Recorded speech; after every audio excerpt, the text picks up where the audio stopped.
The last thing Wei Jian remembered from his real life was this: a half-eaten cup of instant noodles, a phone screen glowing at 2 a.m., and the final chapter of the web novel, Flame and Frost, loading way too slowly.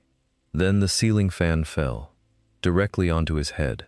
He woke up in a body that was not his, wearing robes that cost more than his entire apartment, lying on a bed so soft it felt like a cloud had personally apologized to him. "Young master, you are awake." Wei Jian stared at the ceiling of an unfamiliar room.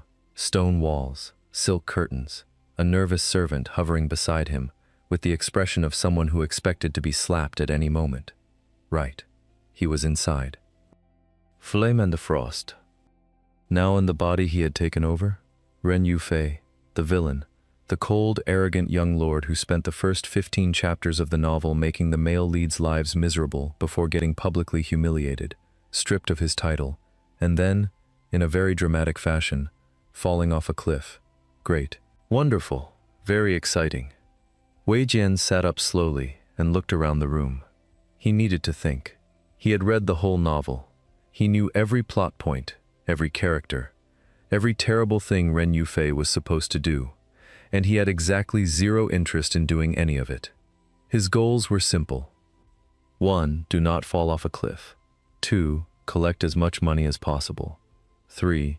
Find a quiet town somewhere far from the main story, buy a small house, grow vegetables, and live peacefully until this whole transmigration situation sorted itself out.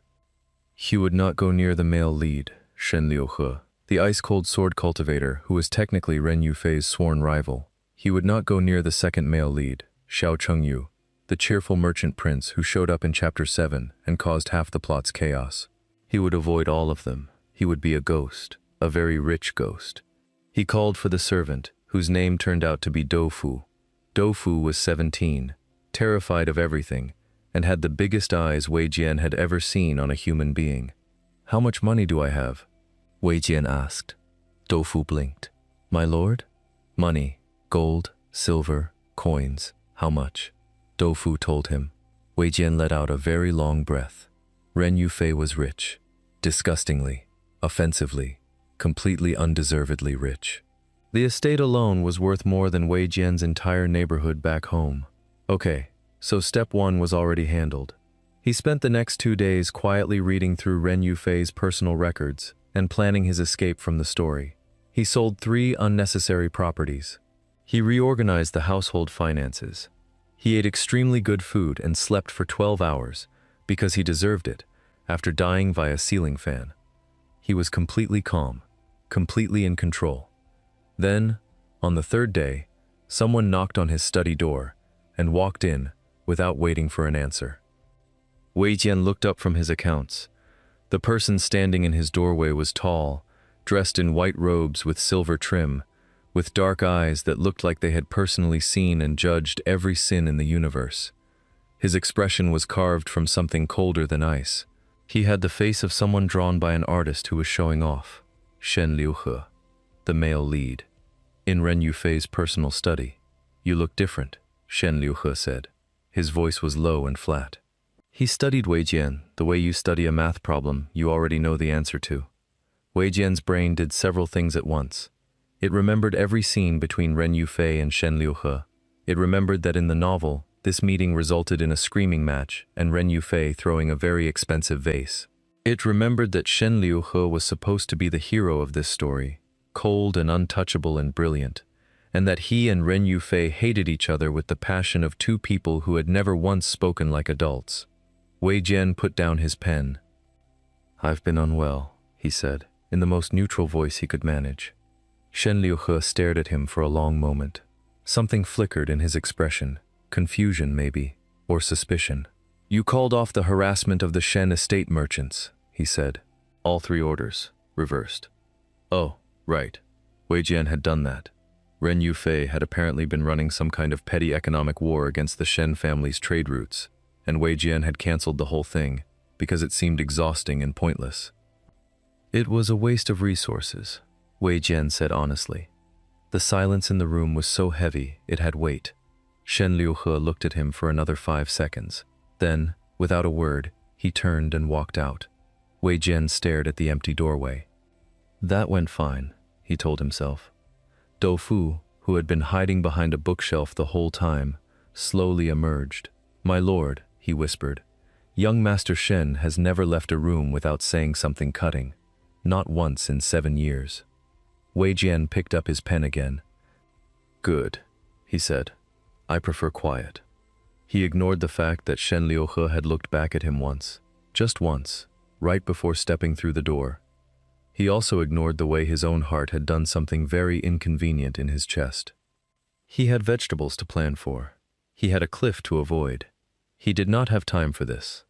3 weeks into his very careful, very sensible plan to avoid the plot entirely, Wei Jian went to the capital city to liquidate a property and accidentally walked into a festival. Not a small quiet festival, a massive, chaotic, flower and lantern festival that filled every street in the capital like someone had tipped over a box of celebration and left it to spread. He had not known about this festival. It was not in the novel.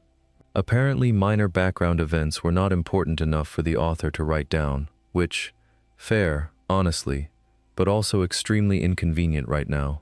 Wei Jian stood in the middle of the main street and watched thousands of people push past him in silk and embroidered cloth and flower crowns. Paper lanterns floated overhead. Someone nearby was selling skewers of candied fruit. A group of children ran between his legs, chasing a paper butterfly. "You look lost," said a voice beside him. Wei Jian turned. The person next to him was leaning against a market stall with the casual ease of someone who had never experienced stress in their entire life. He was dressed in deep blue merchant robes with gold embroidery, wearing a smile that looked like it had been installed on his face at birth and never once removed. His hair was half tied up. He had a skewer of candied fruit in one hand, and he was absolutely, completely, obviously Xiao Chengyu. The second male lead. The cheerful disaster merchant prince who caused chaos in every chapter he appeared in. Not because he was mean, but because things just sort of happened around him. Like the universe had decided he needed to be at the center of every interesting situation. Wei Jian's eye twitched. "I am not lost," he said stiffly. "I am simply assessing the environment." Xiao Chengyu tilted his head. "You're Ren Yufei," he said. Not a question, a statement, accompanied by frank curiosity. "What are you doing at a public festival? Alone? Without anyone to intimidate?" "I am here on business. The property auction isn't until tomorrow morning." Xiao Chengyu said this so casually, so matter-of-factly, that Wei Jian stared at him. "How do you know about the auction?" "I'm buying the property next to yours." He offered the candied fruit skewer. "Want one?" "The vendor 3 stalls down is better, but this one has better plum flavor." Wei Jian stared at the offered skewer. In the novel, Ren Yufei's first interaction with Xiao Chengyu involved throwing a cup of tea at him and accusing him of spying. It was a whole thing. There was a very dramatic confrontation in a tea house. It took 2 chapters. Wei Jian took the candied fruit. It was good, really good. The plum flavor was exactly as described. Xiao Chengyu watched him eat it with an expression of absolute delight, like he had personally achieved something great. "You're different," he said, which was becoming a concerning pattern. First Shen Liuhe, now him. Was it that obvious? "People change," Wei Jian said neutrally. "Ren Yufei doesn't change. He's been the same since he was 12. Xiao Chengyu said this with no particular judgment, just observation. Then he tilted his head again. "Did something happen to you?" "I was unwell." "You keep saying that." He paused. "You canceled the trade route harassment." Wei Jian sighed. "Also yes. That was hurting about 300 families across the southern provinces." Xiao Chengyu's voice was still light, but his eyes were different now. Careful, watching. "Those families have been doing better these past 3 weeks." Wei Jian looked at him. "Good," he said simply. That was the point. The silence between them was different from the silence with Shen Liuhe. Shen Liuhe's silence had been cold and sharp. This one was warm and strange, like Xiao Chengyu was quietly recalculating something. Then the crowd surged around a corner, and a large group of festival-goers suddenly pushed between them, and Wei Jian grabbed onto the nearest stall post to avoid being carried away. When the crowd cleared, Xiao Chengyu was standing very close. close enough that Wei Jian could see the tiny gold flecks in his eyes. "You should stay for the lantern lighting," Xiao Chengyu said. His voice was softer now. "It's the best part. I have accounts to review." "Everyone has accounts to review. The accounts will still be there tomorrow," he smiled. "Stay." It was such a simple word, said so simply, without pressure, without expectation, just an invitation. Wei Jian should have said no. He stayed. They walked through the festival for 2 hours, and Xiao Chengyu talked the entire time. About the vendors, about the city politics, about a trade deal he was negotiating, about a terrible joke he had heard that morning. He talked like breathing, easy and constant, and Wei Jian found himself listening without meaning to. When the lanterns were released into the night sky, hundreds of warm orange lights rising over the capital, Xiao Chengyu stood beside him and said nothing at all. That was somehow worse than all the talking. Wei Jian looked at the lanterns. He did not look at Xiao Chengyu. He absolutely did not notice the way the lantern light fell on his face. He went home that night and stared at his accounts and thought about vegetables. The vegetables were not very comforting. Wei Jian was starting to think the universe was personally against him. He had a list of places Shen Liuhe should not be. The list was very long. It included the Eastern Market, the Ren Estate Library, the tea house on Silk Street, the Southern Bridge at dawn, and the very specific quiet garden in the estate where Wei Jian went every morning to think about vegetables. Shen Liuhe had now appeared in every single one of those locations. It was week 5. Wei Jian was beginning to lose his mind. "Why?" he asked Doufu one morning, as he looked out the window to see Shen Liuhe standing in his garden like he had always been there. "Is he in my garden again?" Doufu looked nervous. He said he was passing through. "This garden does not lead anywhere. It is enclosed on all 4 sides." "Yes, my lord." "So he is not passing through. He is simply standing there." "Yes, my lord." Wei Jian pressed his fingers to his temples. In the novel, Shen Liuhe avoided Ren Yufei as much as Ren Yufei avoided him. They only met when the plot forced them to confrontations, competitions, dramatic sword-point conversations. They did not just quietly coexist in the same spaces. That was not a thing that happened. And yet, he went down to the garden because ignoring the male lead entirely seemed like it might cause a different kind of problem. Shen Liuhe was standing near the small pond, looking at the water. He didn't turn around when Wei Jian approached, which was either very rude or very comfortable, depending on how you looked at it. "You are in my garden," Wei Jian said. "Yes," Shen Liuhe agreed. "This is the 3rd time this week." "Yes." "Do you plan to explain why?" A pause. Shen Liuhe turned. His expression was unreadable, but something at the edge of it was uncertain, which was strange. In the novel, Shen Liuhe was never uncertain. He was always correct, always composed, always the most competent person in every room. "You told the city guard to release the detained merchants from Wuling district," he said. "They were wrongly detained," Wei Jian said. Previous Ren Yufei, he himself had ordered it, had created a false tariff violation case. I corrected it. "Those merchants trade through Shen family territory." "I know. You had no reason to help them." Wei Jian looked at him. "They were innocent people sitting in a cell. I had every reason." The uncertainty in Shen Liuhe's expression deepened. It was like watching someone try to solve an equation where the answer kept coming out wrong. "You are not what I expected," Shen Liuhe said, very quietly. "People change," Wei Jian said, "for probably the 5th time since arriving in this world." "Not like this." Shen Liuhe studied him. "Not this completely. Not this fast." Wei Jian said nothing. There was not a lot he could say without accidentally revealing that he was, in fact, a transmigrated college student who had died over noodles. The silence stretched between them. A bird called somewhere in the garden. The pond reflected the morning sky. "The Shen estate will be hosting a trade summit next month," Shen Liuhe said finally. "Your presence would be useful." Wei Jian blinked. "You are inviting me?" "I am stating that your presence would be useful." Shen Liuhe's voice was back to its usual even flatness. "You may interpret that how you like." He left.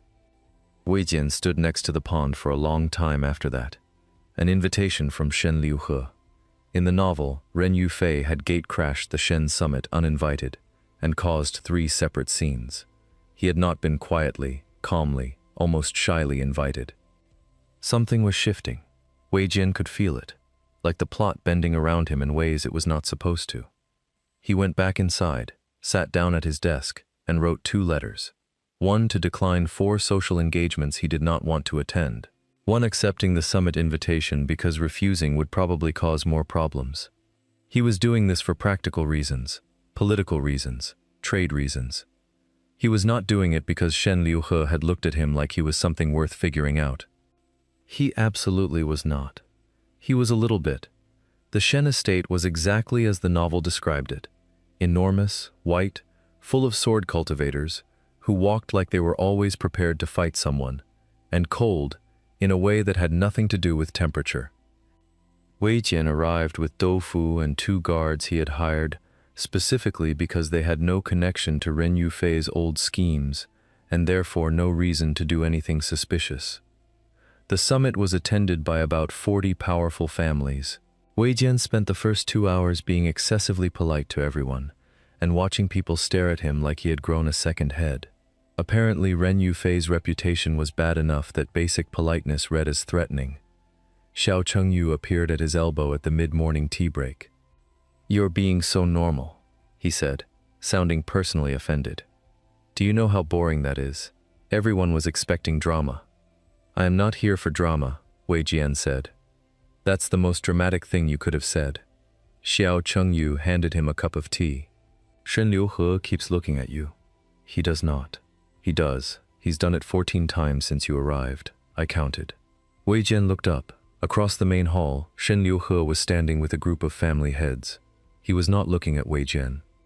He was looking away very deliberately, which, in its own way, was also looking. Wei Jian drank his tea.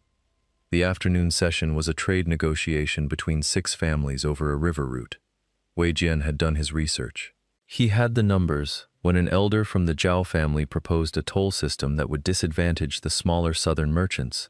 Wei Jian quietly and precisely explained why it would destabilize the whole regional economy in about 2 years. The room went silent. Shen Liuhe, who was chairing the session, looked at him for a long moment. "That is correct," Shen Liuhe said. The Zhao elder was overruled. Xiao Chengyu leaned over from Wei Jian's left. "Did you just do economic analysis in the middle of a political summit?" "Someone had to," Wei Jian said. "I'm a little bit in love with you right now," Xiao Chengyu said, very pleasantly. Wei Jian choked on air. The scandal happened in the evening, which Wei Jian had not planned for and could not have predicted. A minor lord from the north had arrived drunk, started making accusations about trade fraud, pointed at Wei Jian specifically, and then tripped over a table and knocked an entire display of flower arrangements directly onto Wei Jian and Shen Liuhe, who were unfortunately standing next to each other. In the chaos of falling flowers and shouting guests, someone grabbed Wei Jian's hand. He looked down. Shen Liuhe's hand, around his, grip steady and warm, pulling him to the side before a falling decorative urn could hit his shoulder. The urn crashed where Wei Jian had been standing. The room was still loud and chaotic. Nobody was looking at them specifically. Shen Liuhe had probably just been moving him out of danger, automatically, without thinking. Except he had not let go. They stood there for approximately 4 seconds, which is a very long time when someone is holding your hand, and Wei Jian's brain had officially stopped working. Shen Liuhe seemed to realize it at the same moment. He released Wei Jian's hand. His expression was perfectly composed, but the very tips of his ears had gone slightly pink. "You were in the way of the urn," he said. "Yes," Wei Jian agreed. "That is all." "Of course." They both looked straight ahead at the chaos of the room. Xiao Chengyu materialized from somewhere to Wei Jian's right with the expression of someone who had seen everything and was going to remember it forever. "I counted," he said softly, that lasted exactly 4 seconds. "Shut up," Wei Jian said. Xiao Chengyu smiled like the sunrise. That night, alone in the guest room Shen Liuhe had provided, Wei Jian stared at the ceiling and had a very serious conversation with himself. The conversation went like this. "You are transmigrated. This is not your world. These people are characters in a story. You have a plan. The plan is vegetables and a small house. The plan does not include feelings. The plan definitely does not include whatever is happening with your heart right now. His heart did not respond to logic. Somewhere in the estate, a night bird was singing. Wei Jian pulled a pillow over his face. This was a problem. He tried. He genuinely tried. He went back to the Ren estate. He reorganized his accounts. He donated a frankly unreasonable amount of money to 3 rural schools because it seemed like a good thing to do, and also because Ren Yufei's original wealth came from methods that made Wei Jian uncomfortable. He began drafting plans for a small property in the southern hills, somewhere quiet, somewhere with good soil for a garden. He did not think about Shen Liuhe's hand. He did not think about the way Xiao Chengyu had looked at him across the festival lanterns. He was fine. He was absolutely, completely not at all fine. On a Tuesday, or what passed for Tuesday in this world, Doufu came running in with the expression of someone delivering both good and terrible news at once. "My lord," Doufu said, slightly out of breath. "Young Master Shen and young Master Xiao are both here." Wei Jian put down his pen. At the same time, yes, my lord. "They arrived from different directions and are currently standing in the entrance hall, sir, being very polite to each other in the way that actually means they are not being polite at all." Wei Jian walked to the entrance hall. Shen Liuhe and Xiao Chengyu were indeed both there. Shen Liuhe stood on the left, face blank, posture rigid. Xiao Chengyu stood on the right, smiling, but the smile had the particular quality of a smile used in place of something sharper. They both turned to look at Wei Jian the moment he appeared. "I came to discuss the summit follow-up," Shen Liuhe said. "I came to talk about the Southern Merchant Coalition," Xiao Chengyu said, at exactly the same moment. The two of them looked at each other. Wei Jian looked at both of them. Then he looked at Doufu. Doufu mouthed, "I am sorry, my lord." "Come in," Wei Jian said, because there was no alternative.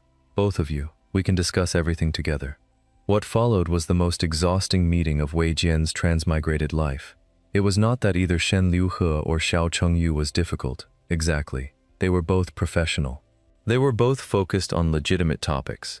They also disagreed on almost every point in the gentlest, most polite, most absolutely immovable way possible, and they kept directing their points at Wei Jian specifically, as if he was the deciding vote in a competition he had not entered. By hour 2, Wei Jian had resolved 4 trade disputes, rewritten a contract clause, and was strongly reconsidering his plan to stay in this world at all. "Can we agree," he said, during a brief silence, "on the river toll structure? Xiao Chengyu's model, with Shen Liuhe's proposed safeguards for the northern routes. Both parties benefit." They both looked at him. "Yes," Shen Liuhe said. "Fine by me," Xiao Chengyu said, sounding almost surprised. "Good." Wei Jian poured himself tea. "Is there anything else?" There was a pause. "You're very good at this," Xiao Chengyu said. He sounded genuinely impressed. "Mediating, organizing. You dissolved a conflict that's been running for 3 months in about 2 hours." "The conflict was not complicated," Wei Jian said. "Both parties wanted the same thing. They were just approaching it from opposite angles." Shen Liuhe was looking at him again with that expression. The one Wei Jian had started calling the recalculating expression. "You could do significant good," Shen Liuhe said, "with the Ren Estate's resources and your current approach." "I plan to," Wei Jian said honestly. Another pause. "What are you doing for dinner?" Xiao Chengyu asked. Shen Liuhe's gaze snapped to him. "That question," Shen Liuhe said, "was not part of the agenda." "I don't have an agenda," Xiao Chengyu said pleasantly.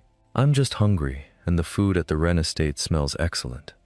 Wei Jian looked between the two of them, the cold, precise cultivation master and the bright, chaotic merchant prince, and thought about his small house in the southern hills. "Stay for dinner," he said. "Both of you. We can finalize the documentation." Xiao Chengyu looked triumphant. Shen Liuhe looked like he had not decided whether to be annoyed or not. Doufu, from the doorway, made a face that said, "My lord, I will need to prepare more food." The dinner was actually, surprisingly, genuinely pleasant. Xiao Chengyu told terrible jokes. Shen Liuhe critiqued every single one of them with surgical precision, which was somehow funnier than the jokes themselves. Wei Jian found himself laughing at the argument more than anything else. A real laugh, unplanned, the kind that comes out before you can stop it. Both of them looked at him when he laughed. Neither of them said anything. But they both stayed until the candles burned low. The letter arrived on a gray morning in the 6th week. It was addressed to Wei Jian in handwriting he did not recognize, sealed with a mark he did not know, and the contents were brief and alarming. We know what happened to the real Ren Yufei.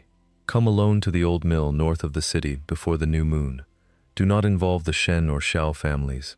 If you do, the information becomes public. Wei Jian read it 3 times. Then he sat very still for a very long time. Someone knew, or suspected, or was bluffing with a very educated guess. He did not know which, but all 3 options were bad. He put the letter in his desk drawer, canceled his afternoon plans, and spent 2 hours thinking. The real Ren Yufei was presumably gone. Wei Jian had arrived in this body, and the original soul had not been present. He did not know what that meant, and he had been carefully not thinking about it. The body was alive. The memories, patchy emotional flashes, nothing clear, were available to him. Whatever had happened to Ren Yufei before him was not something he could fix, but someone out there was treating it as leverage. He did not want to go to a secluded mill alone. That was how people died in stories. He had read enough novels to know that. He also could not tell Shen Liuhe or Xiao Chengyu. The letter specifically warned against it, and more practically, what would he even say? Hello, I am not actually Ren Yufei. I am a college student who was killed by a ceiling fan. Please advise? He went to the mill. He was not reckless about it. He told Dofu where he was going and when he expected to return. He brought a small blade hidden in his sleeve. He had been quietly practicing with it for weeks, because a defenseless villain body seemed like a very bad idea.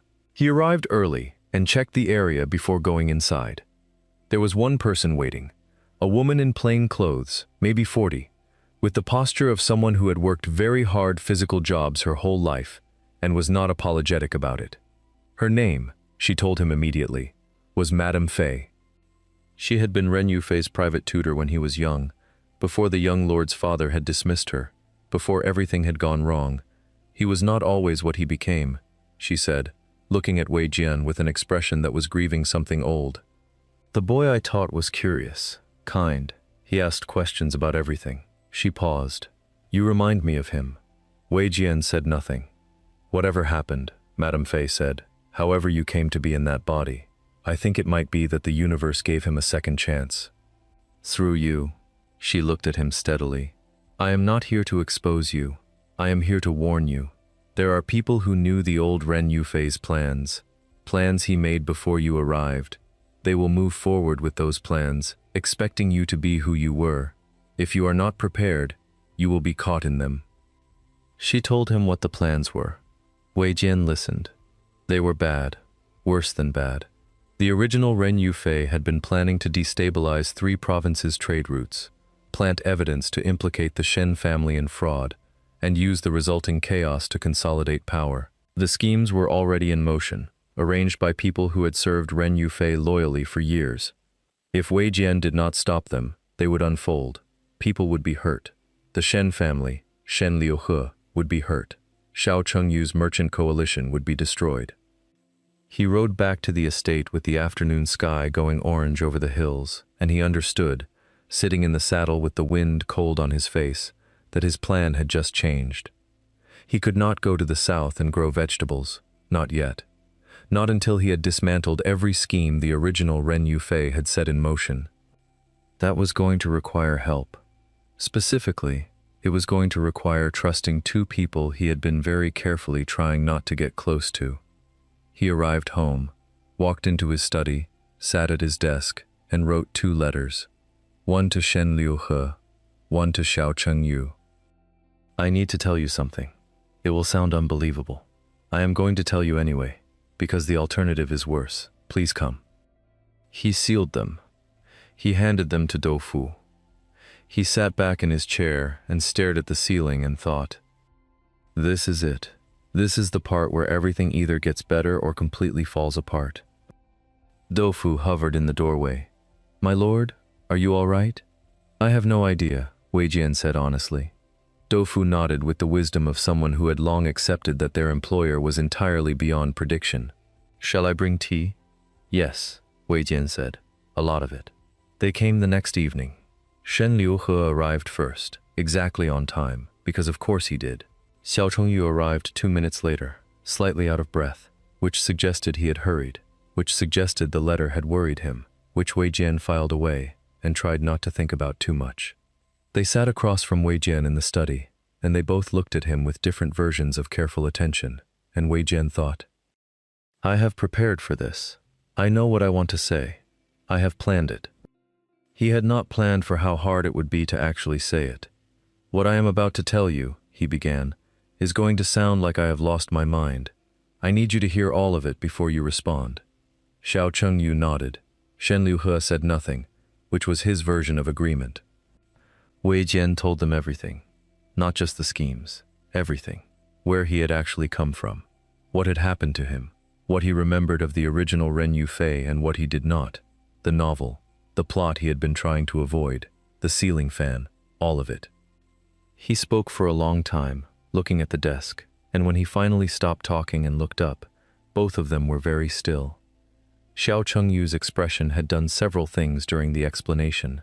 Surprise, disbelief, something softer and more complicated, and finally something that looked a lot like understanding. Shen Liuhe's expression had not changed at all during the entire thing, but his hands, resting on his knees, were very slightly not relaxed. The silence was long. So, Xiao Chengyu said finally, you're from another world. You died. You woke up in this body. And your entire plan was to collect money and move to the countryside. Yes, Wei Jian said. That is, Xiao Chengyu said, the most heartbreaking and also somehow funniest thing I have ever heard. Wei Jian exhaled. The schemes, Shen Liuhe said. His voice was very quiet. How long to dismantle them? Wei Jian blinked. That's your first question? The information about your origin is significant, Shen Liuhe said, but it does not change the immediate problem. How long? 3 months, maybe 4, if we work together. Some of the arrangements are buried in the estate's accounting records. Others are through proxies I need to identify. Shen Liuhe nodded. Tell me what you need. Just like that. No interrogation, no disbelief, no drama. Just tell me what you need. Something cracked open quietly in Wei Jian's chest. Xiao Chengyu leaned forward. I want to say something, and I want you to actually hear it. He looked at Wei Jian directly, with none of his usual brightness masking the seriousness underneath it. You've been here 2 months. You've reversed every harm you could find. You've helped people you had no reason to help. You've been honest with us right now when you could have just dealt with this alone. He paused. Whatever you are, wherever you came from, what you've done here is real, and it matters. Wei Jian looked at him. He was not prepared for that. He had prepared for doubt. He had prepared for suspicion. He had not prepared for someone looking at him with complete conviction and telling him that he mattered. He looked at Shen Liuhe. Shen Liuhe was watching him with the recalculating expression. Then, slowly, it resolved into something else, something quieter. You were planning to leave, Shen Liuhe said. It was not quite a question. Eventually, yes, once everything was resolved. And now? Wei Jian opened his mouth, closed it. He thought about the garden in the morning, the dinner with bad jokes and good food, the lanterns rising over the capital, 4 seconds of a hand around his, warm and certain, the way both of them had stayed until the candles burned down without either of them seeming to notice time passing. I don't know, he said honestly. Xiao Chengyu smiled, slow and real. Nothing performed about it. Shen Liuhe looked at Wei Jian for a long moment, then looked away, and there it was, the tips of his ears, slightly pink. Then stay, Shen Liuhe said quietly, until you do. 4 months later, the last of the old schemes was dismantled. It had not been simple or quick or painless. There had been 3 confrontations with people who had served Ren Yufei's old plans. There had been a very difficult night in month 2, when one of the proxy agents had gone public with a distorted version of events, and Wei Jian had spent 48 hours managing the fallout while running on almost no sleep.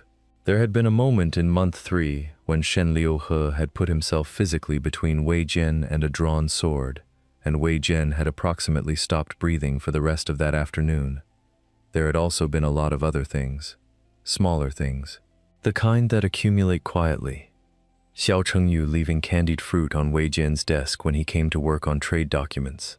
Shen Liuhe appearing in the garden not to say anything in particular, but just to be there, in the same space, standing at the edge of the pond. The three of them eating dinner together so many times it stopped feeling like an occasion and started feeling like Tuesday. Wei Jian told them both, separately, 1 month apart, that he had feelings he had not intended and was uncertain what to do with them. Xiao Chengyu had laughed, taken Wei Jian's face between his hands, and said, "Finally, I was waiting for you to figure that out." Shen Liuhe had been quiet for a long time. Then he had said, in the most carefully composed voice Wei Jian had ever heard, "I have not known how to say this for some time." He had looked at the pond. "I am glad you stayed." It was not simple. 3 people never is. There were conversations that were difficult and honest and took a long time. There were nights Wei Jian lay awake, wondering if this was real, if he was real, if he had the right to want this when he had come from somewhere else entirely. But Xiao Chengyu had looked at him once, serious in the way he rarely was, and said, "You keep asking if you have the right to be here. You've spent 4 months proving you do. Stop asking the question and start living the answer." And Shen Liuhe, who expressed things with actions more than words, had placed Wei Jian's hand in both of his own one evening and simply held it. No explanation, no demand, just warmth and steadiness, and the message, very clear and very quiet. "I am not going anywhere." The small house in the southern hills was purchased in the 5th month. It had good soil, it had a view of the mountains. It needed significant renovation, and Xiao Chengyu declared himself in charge of the interior design, which resulted in 3 separate heated debates about curtain colors that somehow ended in all of them laughing. Shen Liuhe showed up to the first renovation day with blueprints he had apparently drawn himself, quietly, without telling anyone. Wei Jian stood in the half-repaired house with plaster dust on his sleeves, and both of them arguing about load-bearing walls behind him, and thought, "I died over a cup of instant noodles. And somehow I ended up here." He went out to stand in the garden, just cleared dirt for now, waiting for seeds. He knelt down and pressed his hand flat against the soil. It was cool and dark and full of potential. Du Fu appeared at the doorway. "My lord, young Master Shin says the eastern wall is structurally sound, and young Master Xiao says it isn't, and I think they might actually come to blows over it." "They won't," Wei Jian said. "Are you sure, my lord?" "Yes. Go tell them I am starting the garden and I need help. That will end the argument." Du Fu disappeared. 30 seconds later, both of them appeared in the garden doorway. Shen Liuhe, with blueprints still rolled under his arm, Xiao Chengyu, with a new smudge of something on his cheek from somewhere. They looked at Wei Jian, crouching in the dirt. "I need to know where to plant the vegetables," Wei Jian said, very seriously. Xiao Chengyu burst out laughing. Shen Liuhe made a sound that was almost, nearly, just barely a laugh. More like the beginning of one, caught and held, but still real. They spent the rest of the afternoon planning the garden. Not the story's garden, not the plot's garden, not Ren Yufei's garden. Wei Jian's garden, with seeds he had chosen, soil he had turned with his own hands, and 2 people who had found him in the middle of a story that was supposed to go very differently, and decided, without being asked, that they wanted to stay in whatever version he was writing instead. The novel had ended with a grand battle, a dramatic reunion, and a very long epilogue about destiny. Wei Jian's version ended with dirt under his fingernails, warm light over the mountains, and the sound of someone he loved laughing at something silly behind him. He thought, "This is enough." He thought, "This is more than enough." He thought, "I need to plant the carrots before sundown." He planted the carrots.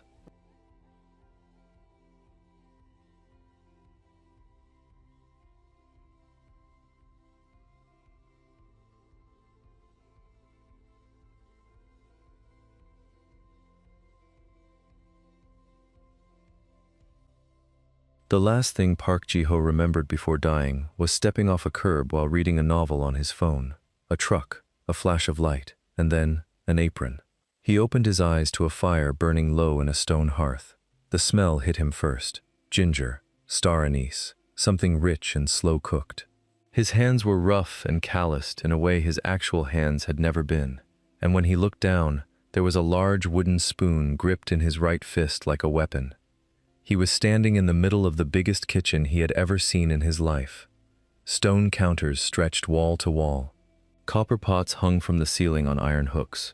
Around him, maybe 30 other cooks moved fast and silent, cutting and stirring and plating, and not one of them looked at him. Not one. He cleared his throat. Nobody turned around. He dropped the spoon on the floor with a loud clatter. A young boy nearby glanced at it, stepped over it, and kept moving. So, he was invisible. Great. It took Ji-ho about 2 hours of standing around and carefully tasting things to figure out his situation. He had transmigrated into a body. The body of a cook named Wei Mingzhu, who apparently worked in the imperial palace kitchens of a dynasty that looked very much like ancient China, except slightly more fictional.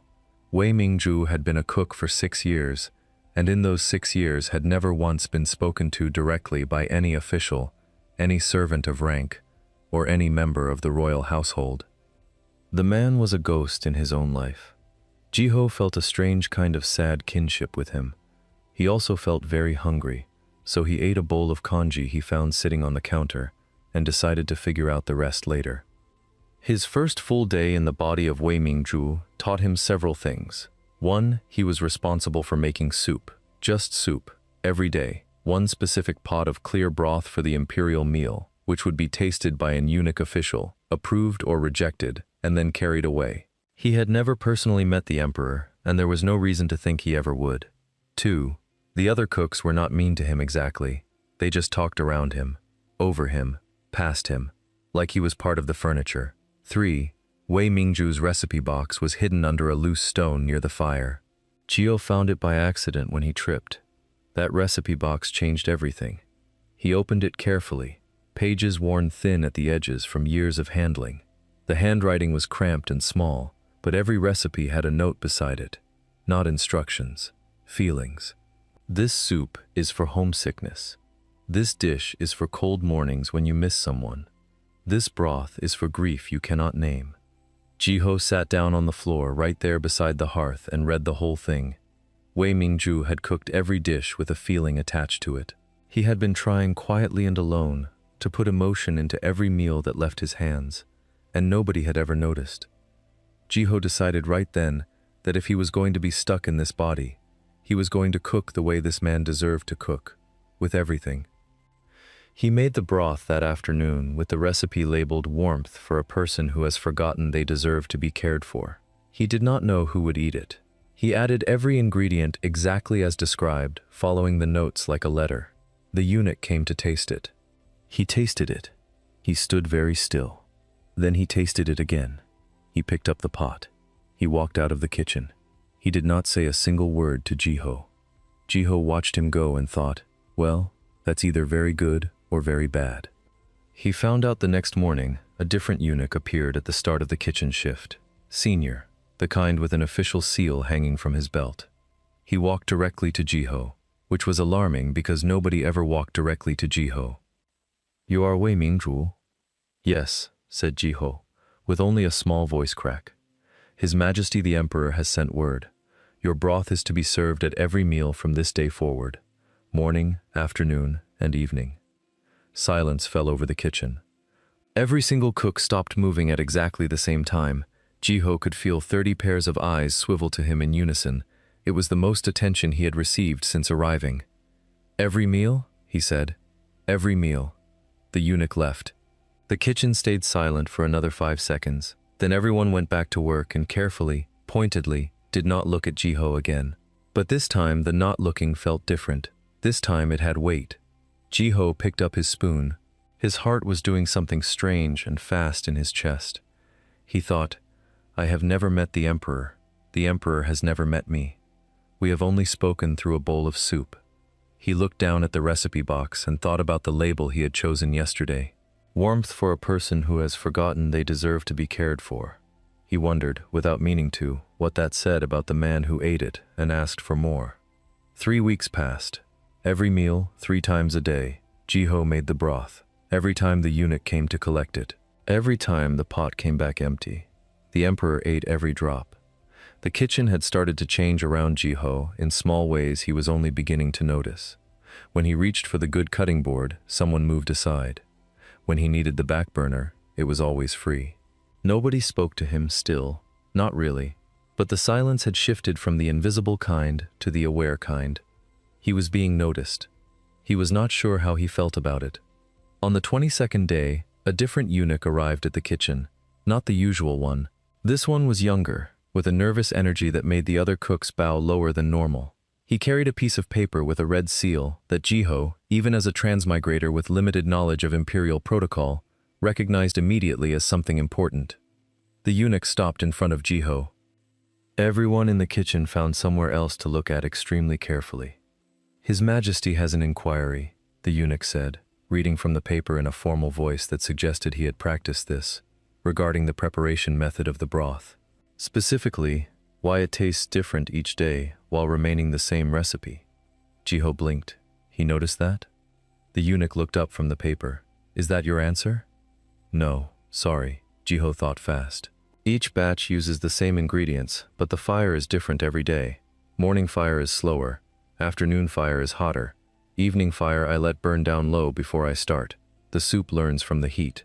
The eunuch wrote this down with a very serious expression. He bowed. He left. Jiho turned back to his pot. His hands were a little shaky. He told himself it was because of the fire, which was definitely too hot right now, and not because the emperor had apparently been thinking about his soup with enough attention to notice daily variation. The answer came back the next morning through the same young eunuch. "His Majesty says, tell the cook the evening version is his favorite."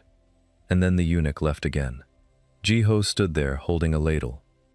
The cook next to him, a stern woman named Ma Shu, who had never once spoken to Jiho directly in 3 weeks, said, without looking up from the vegetables she was chopping, "You should feel honored." "I do," said Jiho. "Good," she said. "Make sure the evening broth does not get worse." Which was her way of saying congratulations, probably. Jiho chose to take it that way.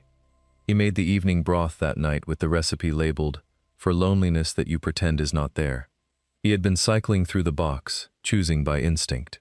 He did not know what was making him pick the ones he picked. He just read the labels and chose the one that felt right. The next morning the eunuch came again.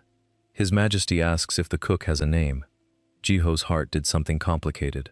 The emperor had been eating his soup for almost a month, and only now asked his name. Not through official records, not through the kitchen supervisor. He asked through a message, informal, like a question between people. "Wei Mingzhu," Jiho said. "His Majesty will remember it," the eunuch said, and left. Jiho put down his spoon and looked at the fire for a long time. He thought about the novel he had been reading when he got hit by the truck. It had been a transmigration story, actually. He had been on chapter 43. The protagonist had just met the male lead for the first time.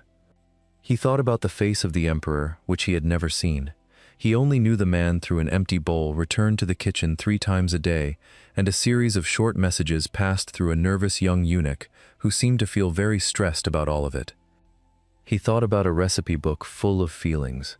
He thought, I am in a transmigration story, am I not?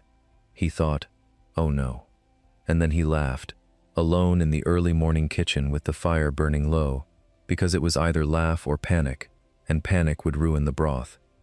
Jiho saw the emperor for the first time by accident. It was raining, not the polite kind of rain, but the aggressive kind, the kind that comes sideways and turns the palace corridors into small rivers. Jiho had been sent, for the first and probably last time, to deliver an additional pot of broth to the royal banquet hall, because apparently the kitchen porter had broken his ankle, slipping on the wet stones, and there was nobody else. He had been told 3 things. Walk quickly, keep your eyes down, do not speak unless spoken to. He had walked quickly, he had kept his eyes down, he had rounded a corner too fast in the rain, and walked directly into a person. The pot survived. Jiho did not drop it. This was, he felt, a miracle of spatial awareness. He looked up to apologize. He made eye contact with the most unfairly beautiful person he had ever seen in either of his two lives. The man was tall, dark formal robes, hair pinned with something gold, high cheekbones, and the kind of sharp jaw that made Jiho think, completely involuntarily, that the person who carved this face had put in extra time on that particular detail. He was flanked by guards who had their hands on their swords, which was a sign that this was probably a very important person, the most important person. The emperor looked down at the pot in Jiho's arms. He looked up at Jiho's face. For exactly 3 seconds, nobody breathed. Then the emperor said, in a voice that was lower and quieter than Jiho had imagined from all the formal messages, "You are Wei Mingju." It was not a question.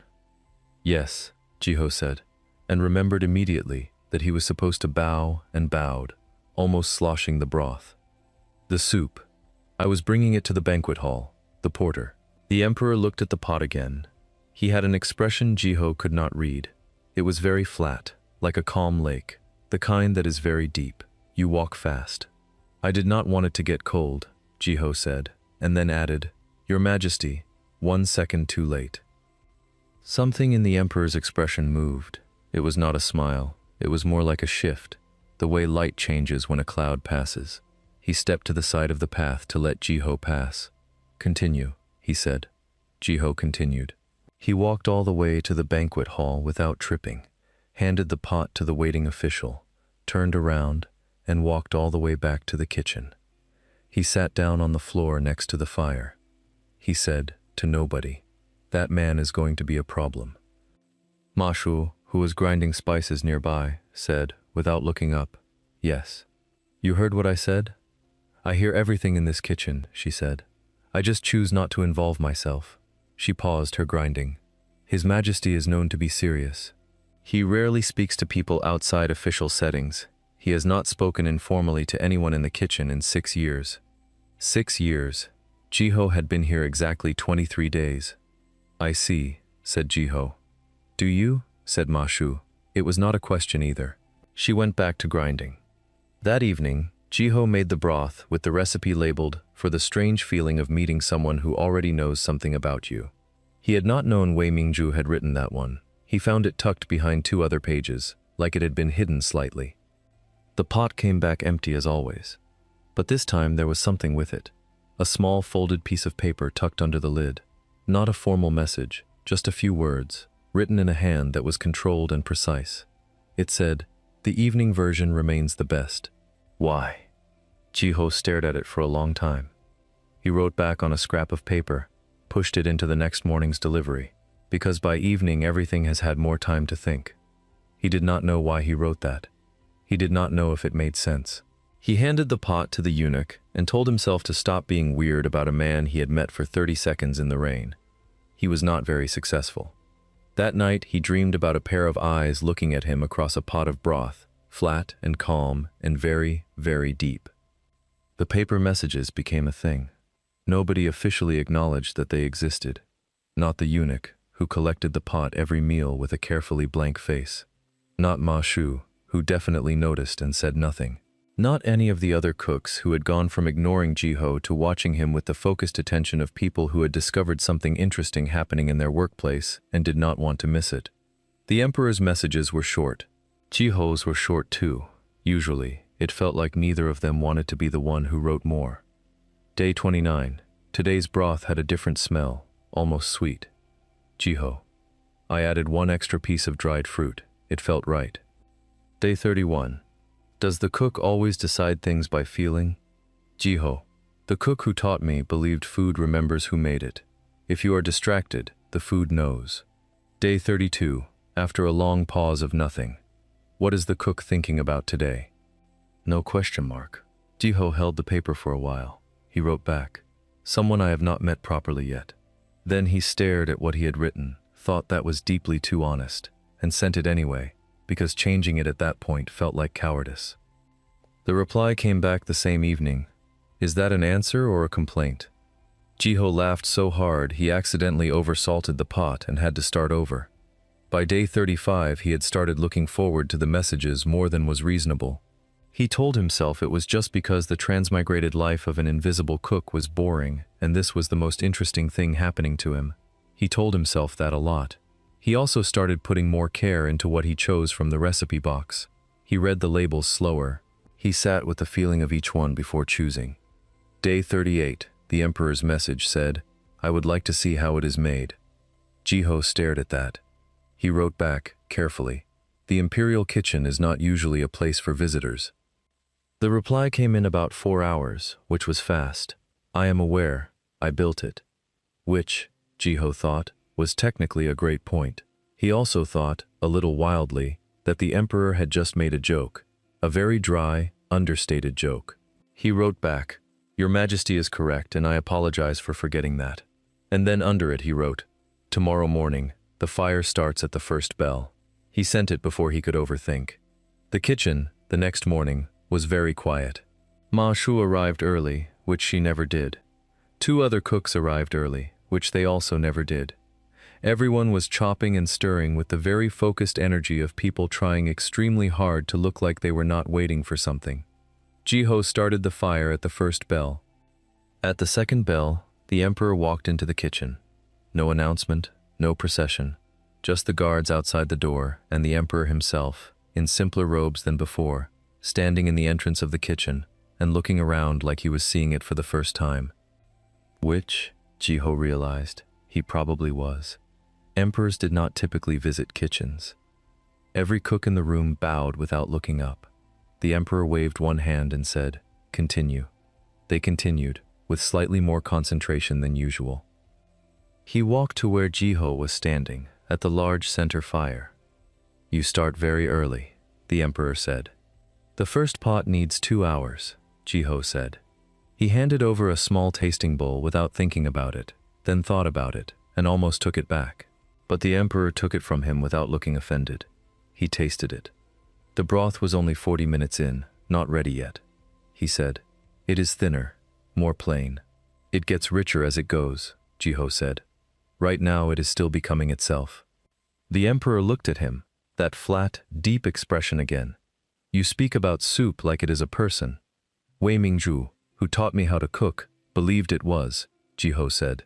He was not exactly lying. The recipe book was full of that belief. "And you?" "I am starting to."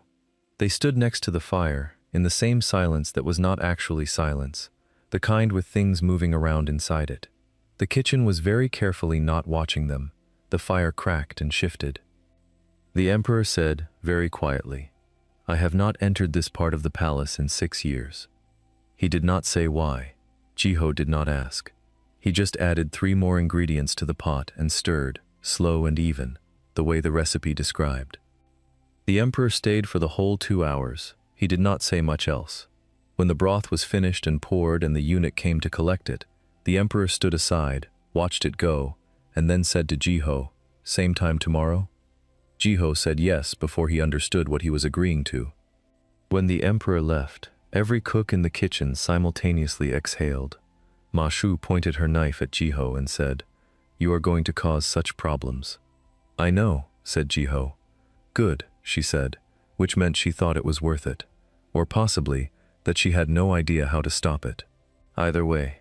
His name was Minister Chen Boyang, and he arrived on day 42 like bad weather, formal and cold, and very well dressed in the way of someone who wanted you to notice how formal and cold and well dressed he was.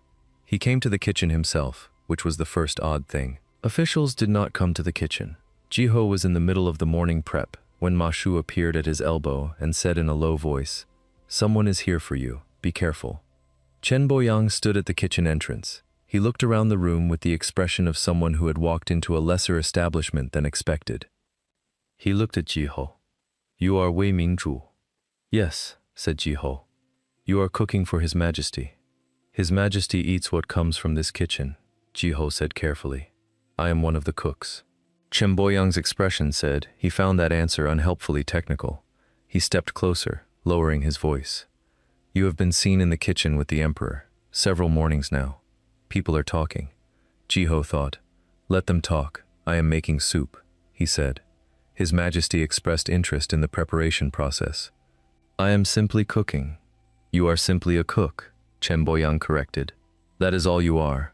The emperor has many responsibilities. His attention should not be drawn to. He gestured at Jiho and the surrounding kitchen with a movement that managed to dismiss everything at once. Distractions. Jiho was quiet for a moment.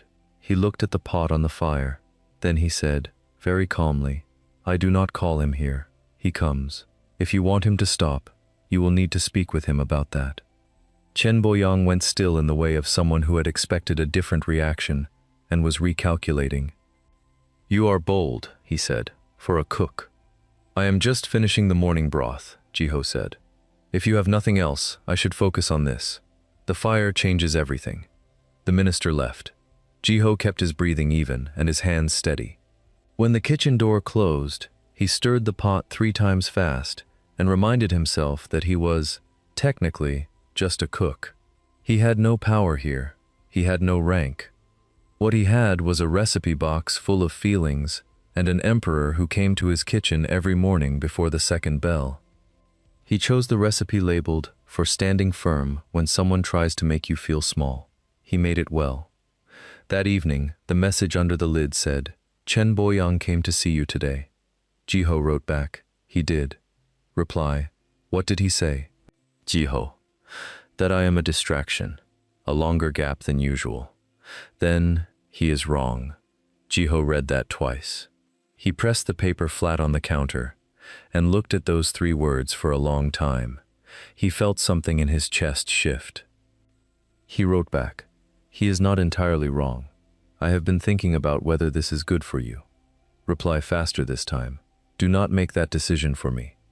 Jiho sat with that for the whole evening. He burned the late pot slightly because he was not paying attention.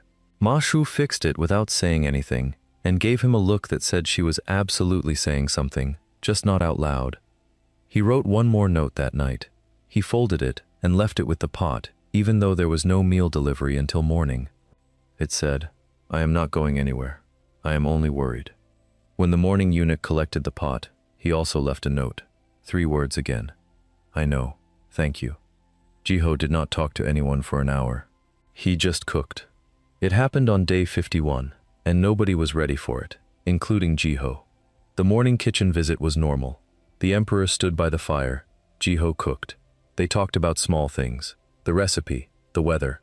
One time the emperor had made a comment about court meetings being long, and Jiho had said, sounds like you need better snacks, entirely by accident.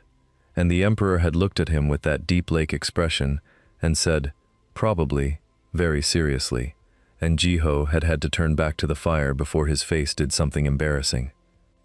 On day 51, the emperor arrived early, before the fire was fully started.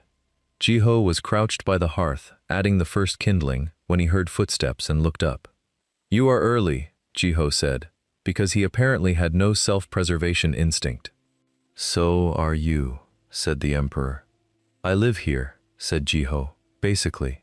The emperor almost smiled. Jiho had started to learn the signs. The small thing that happened in the corner of his mouth. The slight shift around the eyes. It lasted about half a second, and then the flat expression returned, but Jiho was getting faster at catching it. He went back to the fire. The emperor sat on a low stool near the counter, which was still slightly unbelievable every time it happened.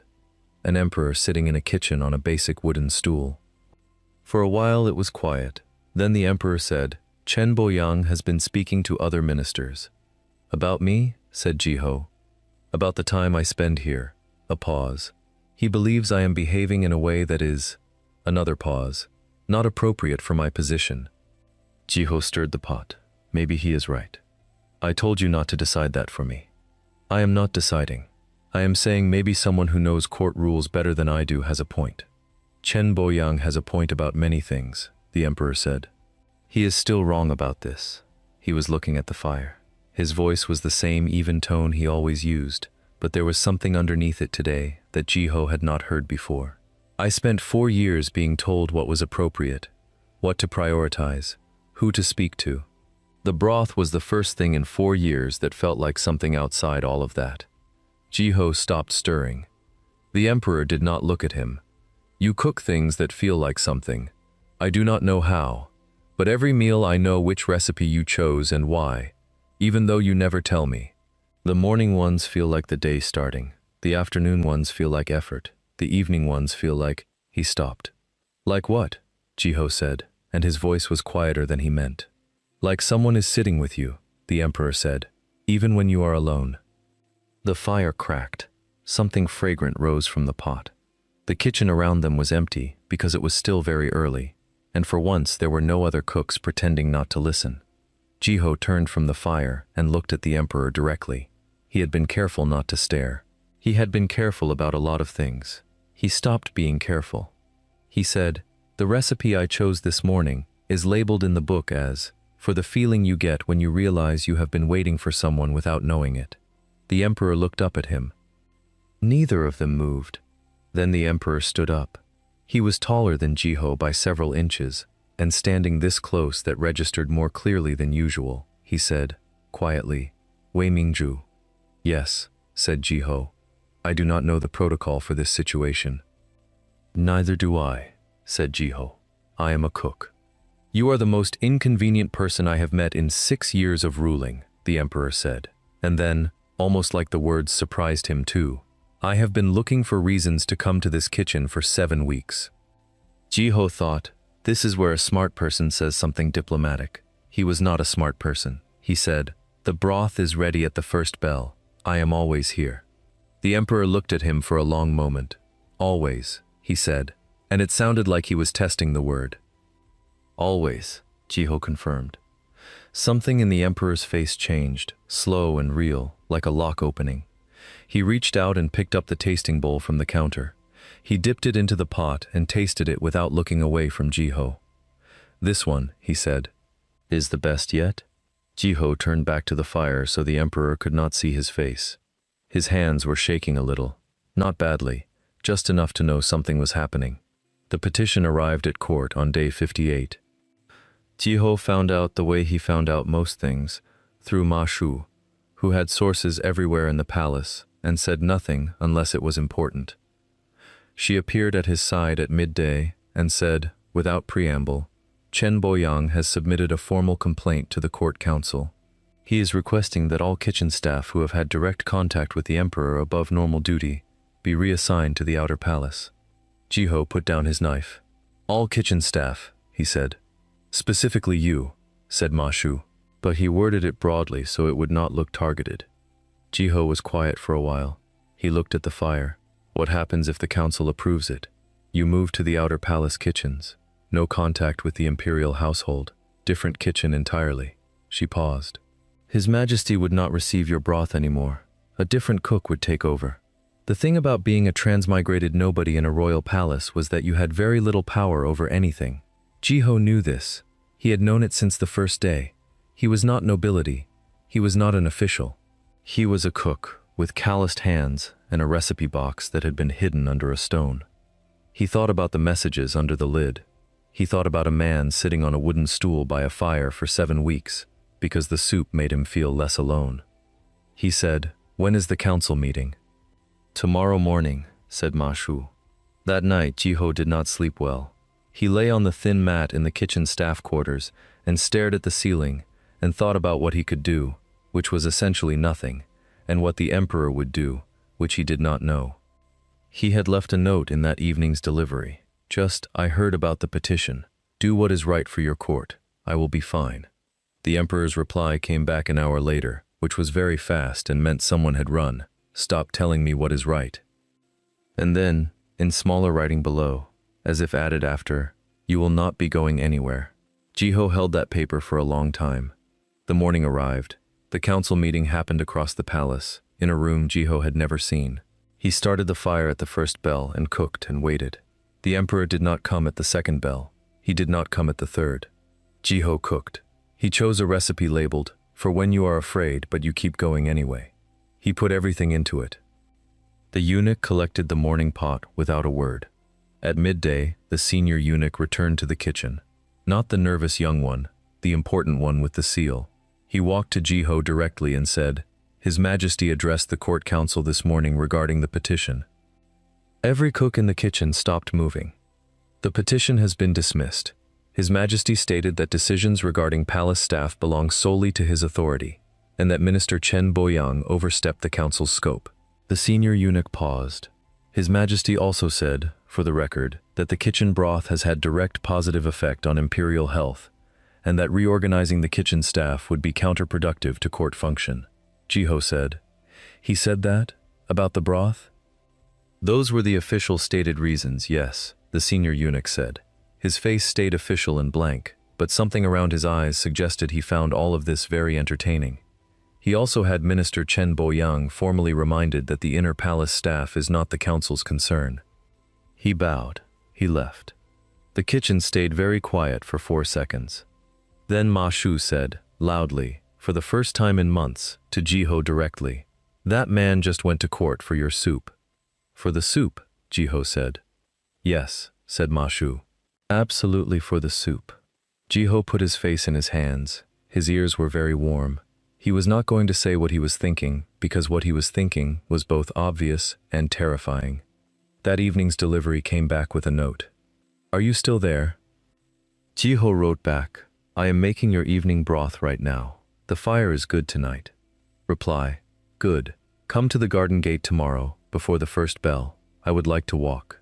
Jiho looked at that. He looked at it for a while. He wrote, "Yes." The garden in the hour before dawn was another world. Jiho had never been in this part of the palace. The inner garden was full of paths that curved around small ponds, stone lanterns that burned low, trees old enough to have watched several dynasties pass. In the dark before sunrise, the whole place smelled like wet earth and night-blooming flowers. The emperor was already at the gate when Jiho arrived, alone. No guards visible, though Jiho was fairly sure they were close. He was in simple robes, the kind that did not announce themselves. He looked for once like a person rather than an institution. They walked. For a while, neither of them said anything. The garden was quiet enough that Jiho could hear the water in the pond and the distant bells of the early rising city beyond the palace walls. The emperor said, "How long have you been here, in the palace?" "Almost 2 months," said Jiho. "Where were you before?" Jiho thought about a truck and a phone and a transmigration story on chapter 43. He said, "Somewhere far away, a different life. Do you miss it?" He thought about it seriously. His small apartment, instant noodles at midnight, complete anonymity. "Sometimes," he said, "less than I expected." The emperor nodded. They walked around the first pond. A bird moved in the reeds. "I have been thinking," the emperor said, in the tone of someone who had been thinking very carefully, "about what is appropriate." "And?" said Jiho. "And I have decided that I have spent 6 years being told what is appropriate for my position, and I am tired of it." He said this flatly, like a fact. "I am also aware of what it means to pay this much attention to a kitchen cook and what people will say. I am not naive about the politics." "What did you decide?" Jiho asked. "That the politics are manageable." The emperor stopped walking. He turned to look at Jiho directly, which he did not always do. Usually he looked at things beside Jiho, or the fire, or the pot. Now he looked at him. "That I have spent 7 weeks finding reasons to visit a kitchen, and I am too old for that kind of indirect nonsense." "You are 26, said Jiho, who had gathered this from kitchen gossip. "Exactly," said the emperor. "Too old." Jiho thought he was probably going to smile, and he worked hard not to. "What are you saying?" "I am saying," the emperor said slowly, like each word was placed carefully, "that I have no practice at this. I have had very little of anything that was only mine in a long time, and this," he gestured between them, a small movement, "has been mine, more than almost anything else." Jiho looked at him. The garden was lightening around them, the sky going from black to the dark blue that comes just before color. He said, "The recipe book has a label for this." "I know," said the emperor. "You have been working through it." "You noticed?" "I noticed everything," the emperor said. "It came out very quiet. Since the first bowl, I noticed." Jiho thought about Wei Mingju, who had cooked alone in that kitchen for 6 years, and nobody had ever looked. He thought about a recipe labeled for warmth, given to someone who forgot they could receive it, and an empty bowl that came back every single time. He said, "I want to show you something." He reached into his sleeve, where he had started keeping the recipe box. He had not planned to bring it tonight. He brought it anyway. He opened it and showed the emperor the first page. The handwriting, small and certain. The first recipe. Below it the label. Warmth for a person who has forgotten they deserve to be cared for. The emperor read it. He looked at the page for a long time. "That was the first one you sent," he said. "Yes. You chose it by feeling." "Yes." The emperor closed his eyes for just a moment. When he opened them again, something in his face was different. Less like a lake. More like water that is actually moving. "Wei Mingzhu," he said. "You can call me Mingzhu," Jiho said, "if you want." "Mingzhu," he said it like he was learning it, like he wanted to learn it. "I would like permission to visit the kitchen, every morning." Not as an emperor visiting a kitchen, as... He stopped, started again. "As myself." "You have always been yourself in my kitchen," Jiho said. The emperor looked at him with that expression that Jiho had spent 2 months learning to read. He was getting much better at it. What it said right now was something close to grateful, close to relieved, close to something that did not have a quick name yet but was growing. The sky was getting lighter. In the palace, the first bell would ring soon.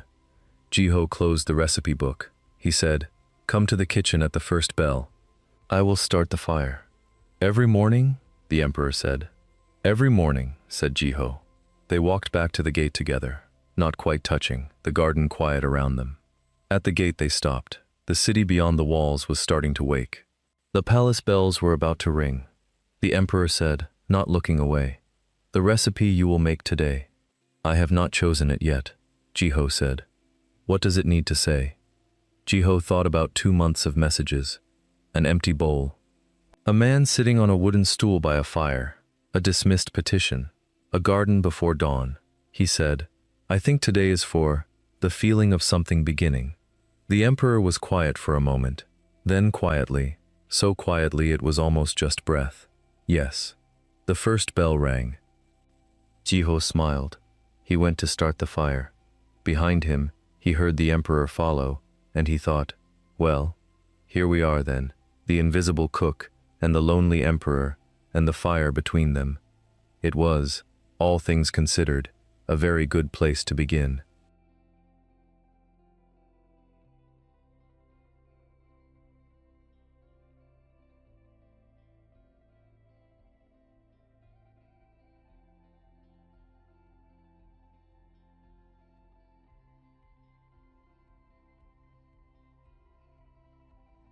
Kim Jung-ho opened his eyes and immediately knew something was wrong. The ceiling above him was not the cracked gray plaster of his tiny apartment. It was painted white and carved with gold designs, like something from a historical drama. A chandelier the size of a small car hung above him, glittering with 100 tiny lights. Junho blinked. He blinked again. The chandelier was still there. "Okay," he said out loud. "Okay, not good." He sat up, and the silk sheets fell from his shoulders. The room around him was enormous. There was a wardrobe tall enough to swallow a person whole, a fireplace with a marble frame, and a window that looked out over a sweeping green garden full of fountains. On the bedside table was a small mirror with a silver handle. Junho picked it up and looked at his reflection. A face looked back at him, a very beautiful face. Dark hair, sharp jaw, cold eyes, lips that naturally turned down at the corners like he was permanently judging everyone. It was a face that could make a person feel like they had done something wrong just by standing near it. It was not his face. Junho dropped the mirror. It did not break because it fell on the thick carpet, which was honestly a relief because he had a feeling things in this room were very expensive. He pressed his palms to his cheeks. The cheeks were real. The hands were real. He stood up on legs that felt like his but were slightly longer, walked to the full-length mirror in the corner, and stared at himself for a long moment. "I am Seo Rayan," he said quietly. The name dropped from his lips like he had always known it, like it had been waiting there the whole time, because of course it had. Because Seo Rayan was the villain of Blossoms in Winter, a boys' love novel that Junho had read 3 times. He had cried twice. He had left a 5-star review under a fake username because he was too embarrassed to admit how much he loved it. And now he was inside it. Seo Rayan, cold, cruel, obsessed with the main lead, Shin Do-ha, in the most unhealthy way possible. He spent the entire novel making Do-ha's life difficult, tearing apart every relationship Do-ha tried to build. And at the end of the story, he died alone in a burning building because he had pushed away every single person who might have saved him. It was supposed to be tragic. It was supposed to make the reader feel a complicated mixture of pity and frustration. Junho had felt exactly that, both times he cried. He did not want to feel that from the inside. "All right," he said to his reflection. "New plan. I am going to fix this." Seo Ryan in the novel had been written as someone with no warmth, no humor, and no awareness of how badly he was handling his emotions. Junho, however, was a very normal 26-year-old who had watched enough drama to know that you do not set fire to someone's career because they smiled at another person. He would simply be better. He would be kind. He would stay away from Shin Do-ha and all three of the male leads who rotated through the story and caused Rayan to spiral every time. He would survive. He would be fine. He would go home eventually, or he would not, but either way he would not die in a burning building. He sat back down on the bed and tried to remember everything he knew about the novel. Shin Do-ha was the main character, sweet, hard-working, completely unaware of how many people were in love with him. Second male lead was Park Yo-han, the childhood friend who had been waiting for years. Third male lead was Lee Tae-sung, the cold and distant professor who slowly melted over the course of 7 chapters. In the novel, Seo Ryan treated all of them like threats and spent an enormous amount of energy trying to keep Do-ha isolated. What a waste of time, Junho thought. What a sad and exhausting way to live. A knock on the door startled him out of his thoughts. "Young Master Ryan," a voice came through the heavy wood. "Your schedule begins in 1 hour. Breakfast is ready." Junho stood up. He smoothed down the silk pajamas he was apparently wearing. He walked to the door and opened it with what he hoped was a calm expression. The servant on the other side was a young woman with a careful face. She gave him a small bow and waited. "Thank you," Junho said. She blinked at him, then she blinked again. Junho had the impression he had just said something very unexpected. Later he would find out that Seo Ryan had never once said thank you to anyone in his life. He followed her down the wide corridor toward the dining room, already working out a new plan in his head. Be polite. Be quiet. Avoid Shin Do-ha. Avoid Park Yo-han. Definitely avoid Lee Tae-sung. Keep his head down. Stay out of the plot entirely. Simple. Very simple. Except Shin Do-ha was already sitting at the breakfast table when Junho walked in, smiling up at him with those warm brown eyes that had been described in the novel as like sunlight after a long winter. And Junho's new heart, which apparently belonged to a villain who had never recovered from that smile, did something completely embarrassing inside his chest. Oh no, he thought. Oh, this was going to be a problem. Junho sat down across from Shin Do-ha and told himself very firmly to act normal. The problem was that Seo Ryan had never acted normal around Do-ha. In the novel, every single scene between them was either filled with cold silence, sharp words, or that specific kind of tension that made the readers scream into their pillows at midnight. Junho had screamed into his pillow too. He had been on the outside then. That had been the appropriate response. Now he was on the inside and screaming was not an option. "You came to breakfast," Do-ha said. His voice was exactly as warm as the novel described, gentle, surprised, like Junho had done something worth noticing just by showing up. "Yes," Junho said.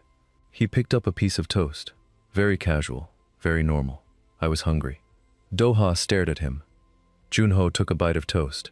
"You have never come to breakfast before," Do-ha said slowly. "In 3 years of living in this house, you have always had your meals sent to your room." Junho thought about this. "I decided to change," he said. Another long silence. "Are you feeling well?" Do-ha asked. "Completely fine," Junho said. This was technically a lie. He was not fine at all. He was sitting in the body of a fictional villain, eating toast across from the male lead of a boy's love novel, trying very hard not to think about the fact that his heart was beating too fast. But physically he was fine, probably. Do-ha looked at him for another moment with an expression that Junho could not quite read. In the novel, Doha's expressions were always described through Rayan's obsessive perspective, which meant they were never quite accurate. Rayan had interpreted every small thing Doha did as either a rejection or a gift, and had not understood the difference between the two. Junho was going to be more reasonable about this. He poured himself some tea, said good morning to the two house staff who hovered near the door, and watched their expressions go through the exact same confusion the servant had shown earlier. Apparently Seo Rayan saying good morning was on the same level as the sky falling. Great. So Rayan had been awful to everyone. Junho had some serious reputation repair to do. Rayan, Doha said after a moment. Junho looked up. He tried to keep his face relaxed. Thank you, Doha said quietly, for approving my scholarship extension last week. I know you did not have to. Junho searched through the memories that had come with the body. They were not complete memories, more like the outline of a person's life written in faint pencil.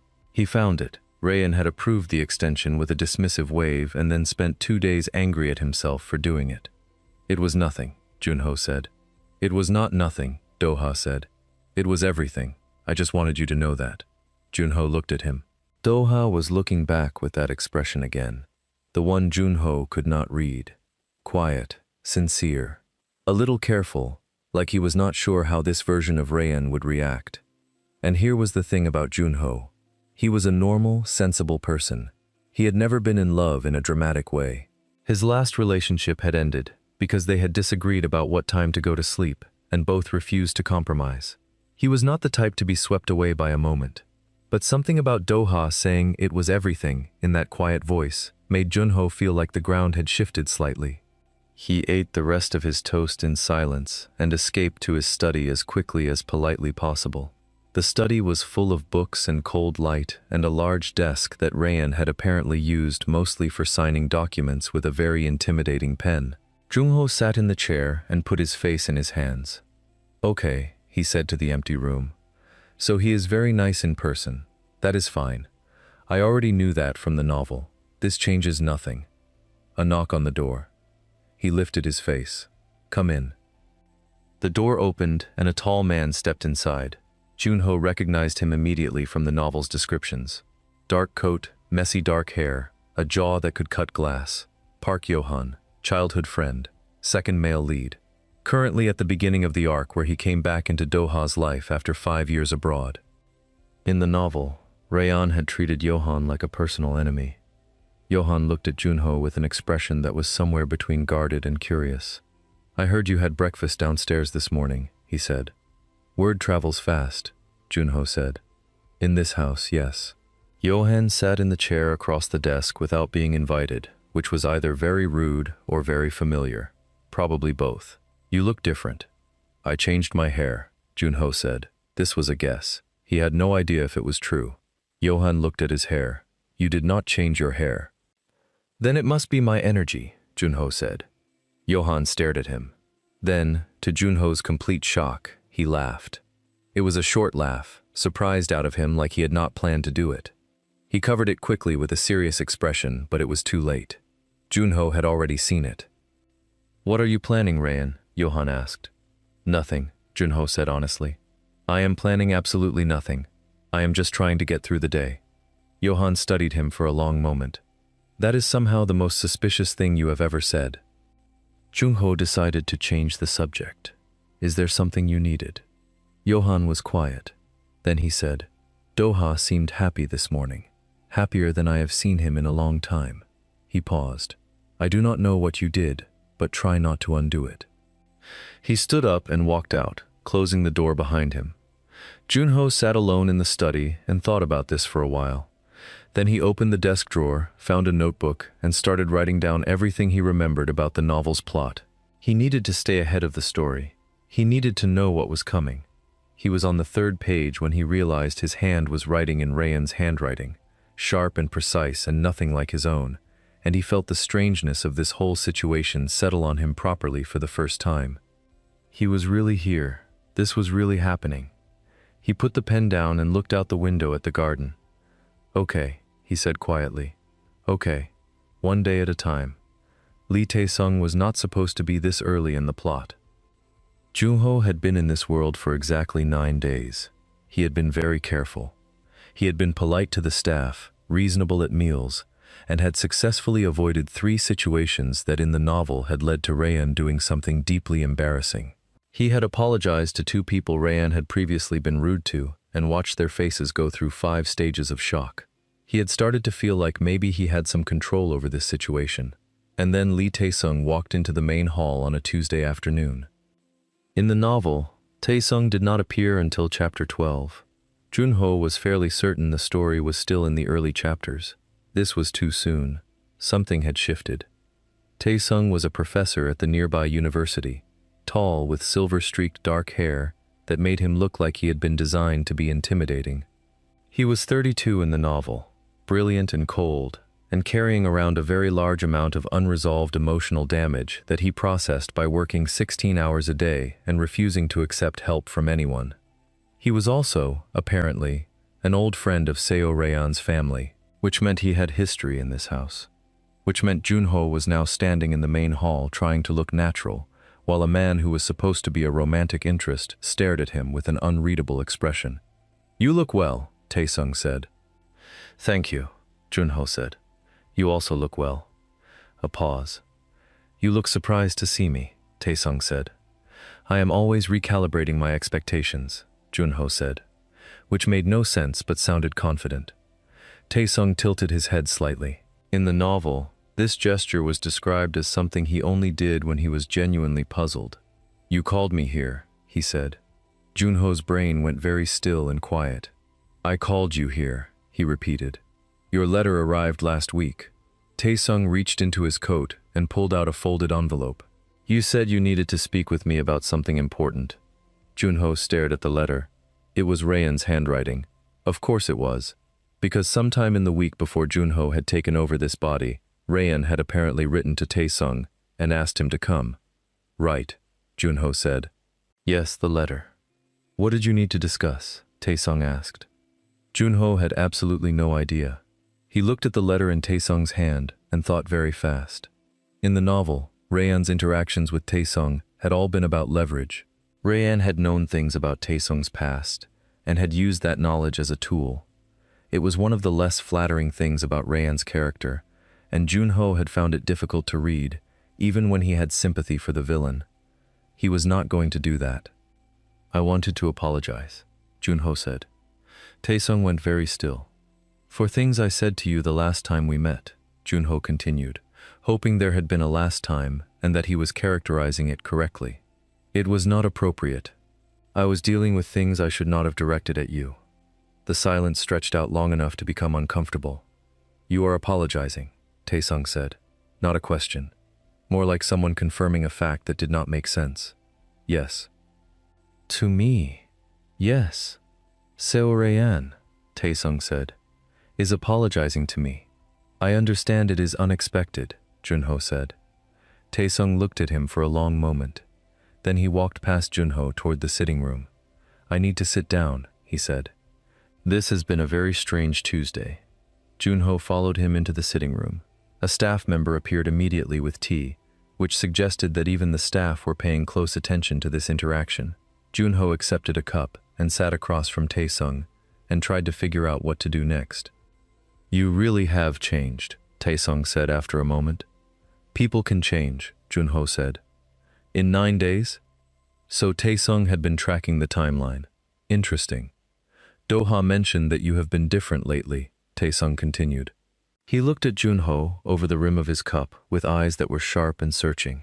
He seemed cautiously hopeful. "It is a new expression for him where you are concerned." Junho felt something pull at him.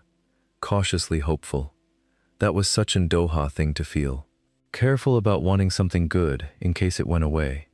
"I do not want to make things harder for him," Junho said. It came out more honest than he intended. Taesung lowered his cup. "That is the first thing you have ever said about Doha that sounds like care rather than possession." Junho looked at his own tea. "I know," he said. He did not explain further. He could not explain further without explaining everything. "And I transmigrated into your friend's villain from a novel I read in my previous life," was not a conversation he was ready to have. Taesung stayed for 2 hours. They talked about things Junho kept careful. The property, the university, a book Taesung had published recently. Normal conversation, civilized. When Taesung left, he paused at the door. "I will come again next week," he said. "If that is acceptable." "Yes," Junho said. Taesung nodded and left.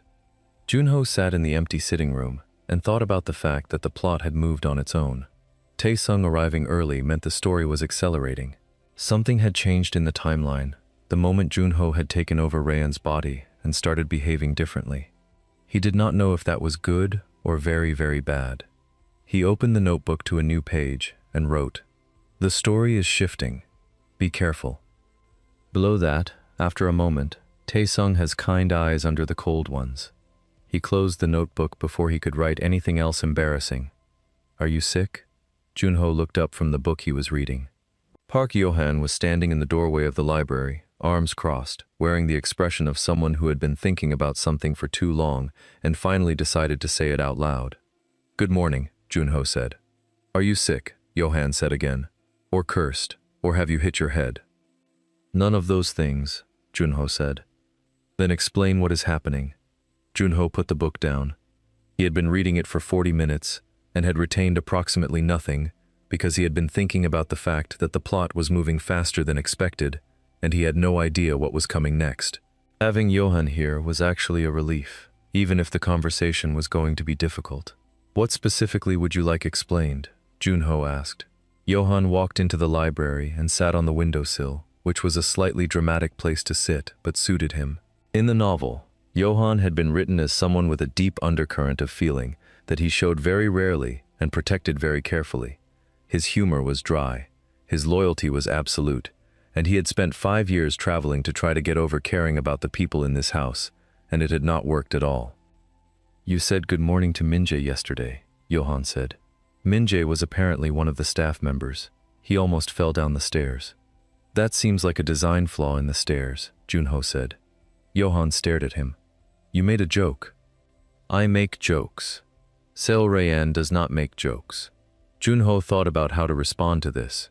The problem with pretending to be a villain who had transformed was that people kept noticing the transformation and wanting explanations. He could not exactly say he had never been Rayan in the first place. Maybe Seo Rayan got tired of being the way he was, Junho said carefully. Yohan was quiet for a moment. Outside the library window, the garden was full of morning light and the sound of water from one of the fountains. It was, Junho thought, a very nice place to live. He wished he had been transmigrated into the role of someone who could enjoy it without all the villain baggage. "Doha likes this version of you," Yohan said. His voice was neutral, very carefully neutral. In the novel, Yohan had spent a long time being neutral about things that were not actually neutral to him. "That is good," Junho said. "Is it?" Again, not a question. Junho looked at him. "Yes," he said firmly. "Yohan, Doha being happy is good. That is just true. It does not need to be more complicated." Something moved through Yohan's expression too fast for Junho to catch. He turned to look out the window. "You know what the strangest part is?" Yohan said. "Tell me. You are kinder now. You are warmer. You are making actual human conversation." He paused. "And somehow, because of all of that, Doha is spending more time near you than he ever did when you were following him around making his life difficult." Junho considered this. He had noticed it too. Doha had started appearing in the same rooms as Junho, with a kind of casual frequency that felt deliberate but looked accidental. Stopping by the library to borrow a book, asking Junho's opinion about something at dinner. Small, quiet things. "People move toward warmth," Junho said. "Yes," Yohan said. "They do." He said it like it was a conclusion he had reached about something other than the conversation. A long silence. "Yohan," Junho said. "What? Are you in love with Doha?" The silence that followed this was very loud. Yohan turned from the window and looked at Junho with an expression that was close to alarm. "What kind of question is that?" "A direct one," Junho said. "I am trying direct these days." "I can see that." Yohan looked away again. "What does it matter to you?" "It matters because you have been standing on that windowsill for 10 minutes, looking sad about something, and I think you deserve to have someone ask." Another silence, softer this time. You cannot tell me you care about my feelings, Johan said. You spent 3 years treating everyone in this house like furniture. I know, Junho said. I am sorry for that, genuinely. Johan turned to look at him. Really look at him. The kind of look that was measuring something. Who are you? Johan asked quietly. And for a moment Junho almost told him. He almost said, My name is Kim Junho, and I am from a different world, and I read about all of you in a novel, and I liked you very much actually, Johan. I thought you deserved better than the ending you got. Instead, he said, someone trying to do better. Johan looked at him for another long moment. Then he got off the windowsill. Doha has a dinner with his scholarship committee tonight, he said. He is nervous. He will probably not say so. Thank you for telling me, Junho said. Johan nodded and left. Junho sat in the library and thought about the fact that Johan, who in the novel never trusted anyone easily, had just told him something true and personal. He had offered it like a small gift, like he was testing the ground and finding it more solid than expected. This was both heartening and terrifying because it meant people were starting to trust this version of Rayan, which meant when the plot went wrong, as it inevitably would, they were going to be hurt by it. Junho was going to have to work very hard to make sure the plot did not go wrong. He picked up his book again and stared at the page without reading anything, and thought about Doha being nervous tonight and whether it would be overstepping to say something encouraging at dinner. The answer was probably no. He would do it anyway. On day 23, Junho found the journal. It was tucked behind a loose stone in the wall of Rayan's study, which Junho had discovered by accident when he leaned against the wall looking for a book on the top shelf, and the stone moved. Behind it was a small hollow space, and inside the space was a slim leather journal with a lock that opened easily, as if it had given up on keeping its secrets. Junho sat at the desk and opened it. The first entry was dated 7 years ago. Rayan had been 18. He started reading. He read for 2 hours and he did not stop until he reached the final entry, which was dated 3 weeks before Junho had arrived in this body. By the end of it, his hands were very still on the desk, and he was staring at the opposite wall and thinking about how completely he had misunderstood Seo Rayan. The novel had written Rayan as a villain, cold, obsessive, destructive, someone whose love was possession and whose fear came out as cruelty. And all of that was true, in the way that the sharp edge of something is true without telling you about the shape of the whole thing. The journal was the whole thing. Rayan had known he was difficult. He had known it and had hated it and had not been able to stop. He had written about his own behavior with a clarity that was painful to read, each entry a small record of something he had done wrong and the reasons he had not been able to do it differently. He had written about Doha not as a possession but as someone he was terrified of losing, terrified in the way that made him hold too tight and not tight enough at the same time. He had written, I do not know how to love without making it into something sharp. I think I learned this from somewhere I cannot remember. I am trying to learn differently, but I cannot find where to begin. Junho sat with that for a long time. He had come into this body assuming Rayan was the villain, and he was the reasonable replacement. But Rayan had been a real person, complicated and damaged and genuinely trying in the only way he knew how. Junho had not replaced him. He had stepped into the middle of a life that was already in pain and started acting like a different person in it. And everyone had noticed the difference, and they had all moved closer.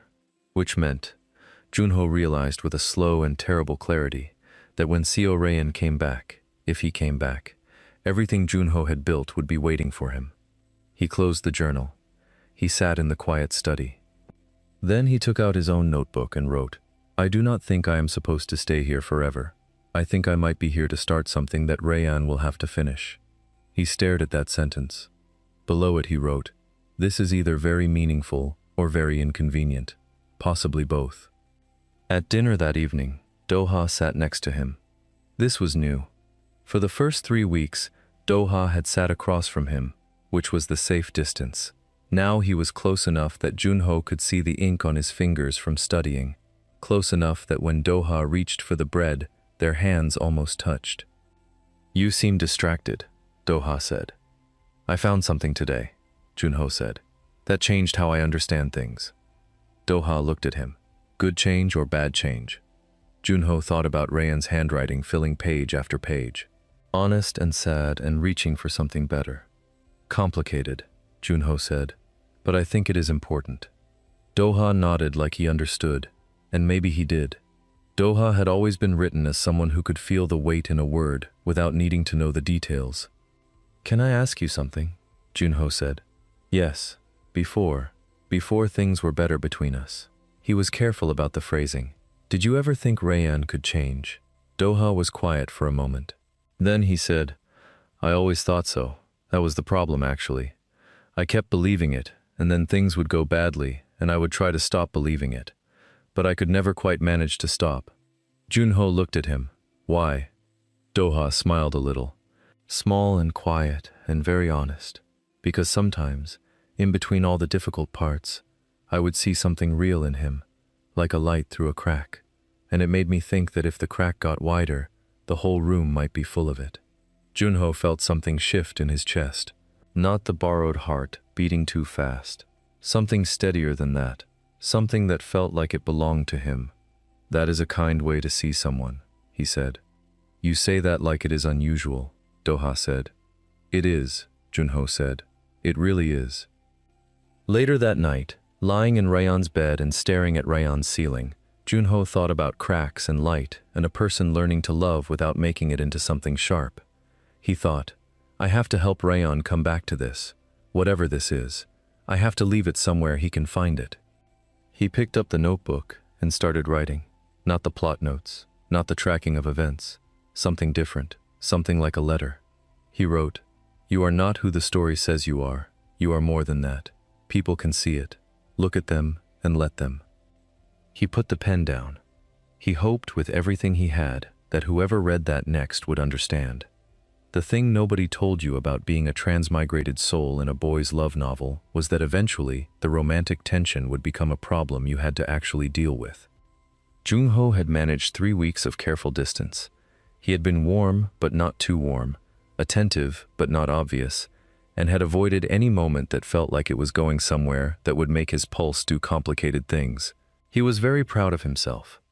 Then the three of them were in the same room at the same time for the first time, and all his careful plans became absolutely useless. It happened at a reception Junho had not known about until that morning. One of Rayan's family associates was hosting it at the house, and Junho had been told by a very apologetic staff member that he was expected to attend. He had dressed in the clothes that had been laid out for him, which were well-fitted and severe and very Rayan, and had walked into the main reception room, where 40 people were drinking wine and talking about important things. Doha was there because he worked for one of the event's sponsors. He was wearing a soft blue suit that made him look like someone had designed him specifically to make Junho's borrowed heart embarrassing. Johan was there because apparently he knew everyone and everyone knew him. He was talking to a group of people near the window and laughing at something, and he was, objectively, very hard not to look at when he laughed. Taesung was there because one of the university donors was attending, and he had been asked to represent the academic program. He was standing slightly apart from everyone else with a glass of wine and the expression of someone doing elaborate mental math. And Junho, standing in the doorway, took one look at all three of them and thought, I am going to have to be very mature about this. Doha saw him first and smiled. That warm, specific smile that Junho was starting to be able to read now. It meant, I am glad you are here. Johan looked up a moment later and raised one eyebrow, which meant, this is going to be an interesting evening. Taesung looked at him last and tilted his head slightly, which apparently was just a thing Taesung did when he was paying full attention to something. Junho walked into the room with what he hoped was a calm expression and immediately started managing distances. He spoke to Doha about the event. He greeted Johan and deflected 3 questions about his recent behavior with varying levels of success. He found himself next to Taesung at the drinks table, and they had a quiet conversation about a historical exhibition that neither of them had been to, but both found interesting based on the catalog.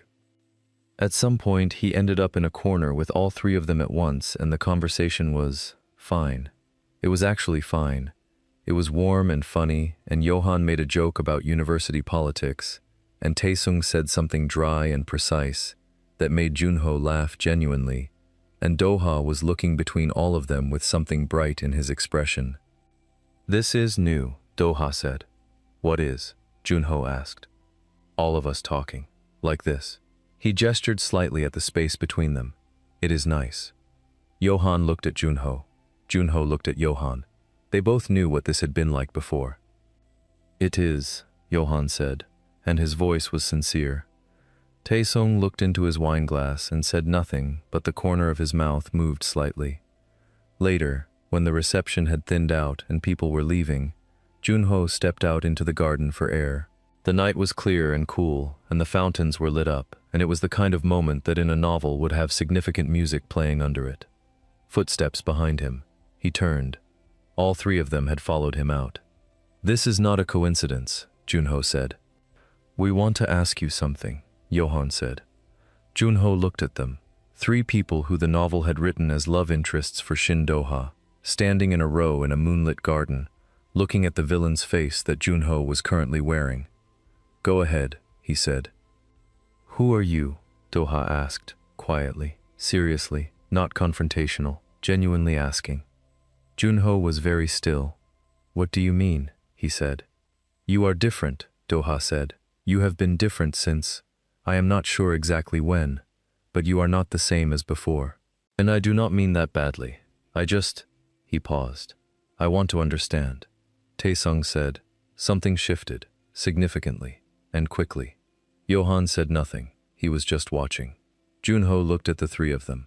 He thought about all the careful things he could say, all the explanations that would make sense within the logic of this world. He thought about Rayon's journal, and the crack, and the light. Then he said, something changed in me. I cannot explain it well, but I am not who I was. I am trying to be something better than that. And whatever happens, I want things to go well for all of you. The silence that followed was long and complicated, and full of things that none of them were saying yet. Then Doha said, very softly, okay. Just okay. Like that was enough for now. Junho breathed. Johan looked up at the sky. Taesung looked at his shoes. Doha looked at Junho with those warm brown eyes and did not look away. And Junho stood in a moonlit garden in someone else's body and felt, for the first time since arriving here, like he might actually be doing something right. He also felt, somewhat more worryingly, like he was developing feelings for at least one person in this garden, and possibly all three, and this was a complication he had absolutely not planned for. One problem at a time. It started with a letter. Not a good letter. A letter from someone who had known the original Rayan very well and wanted to use that knowledge to cause problems. Junho found it on the study desk on day 31, addressed to Rayan, sealed with a black wax mark that looked like it was trying very hard to be threatening. He opened it. Inside was a very precise threat. The writer, who signed only with initials, claimed to have information about something Rayan had done 2 years ago. Something that Rayan had kept secret. Something that, if revealed, would destroy not only Rayan's reputation but would also affect Doha directly, tangling him in a scandal that had nothing to do with him. Junho read the letter twice. He sat back in the chair. In the novel, this letter had arrived and Rayan had responded to it by spiraling. He had kept it secret, tried to handle it alone, made a series of bad decisions, and the whole thing had collapsed into the burning building arc, the villain's downfall. Junho did not want that.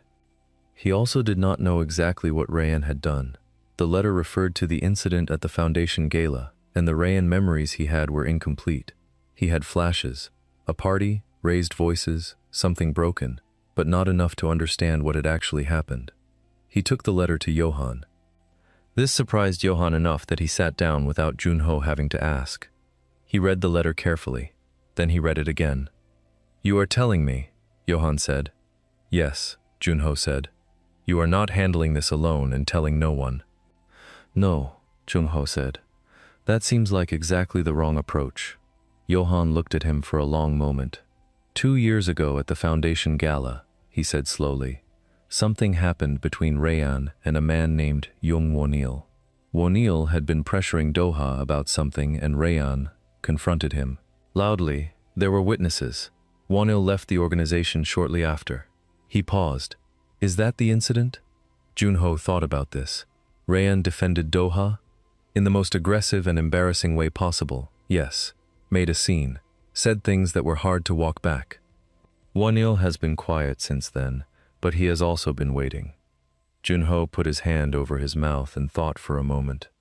The thing that had seemed like a villain's possessive behavior had been, underneath it, someone trying to protect someone they loved and not knowing how to do it cleanly.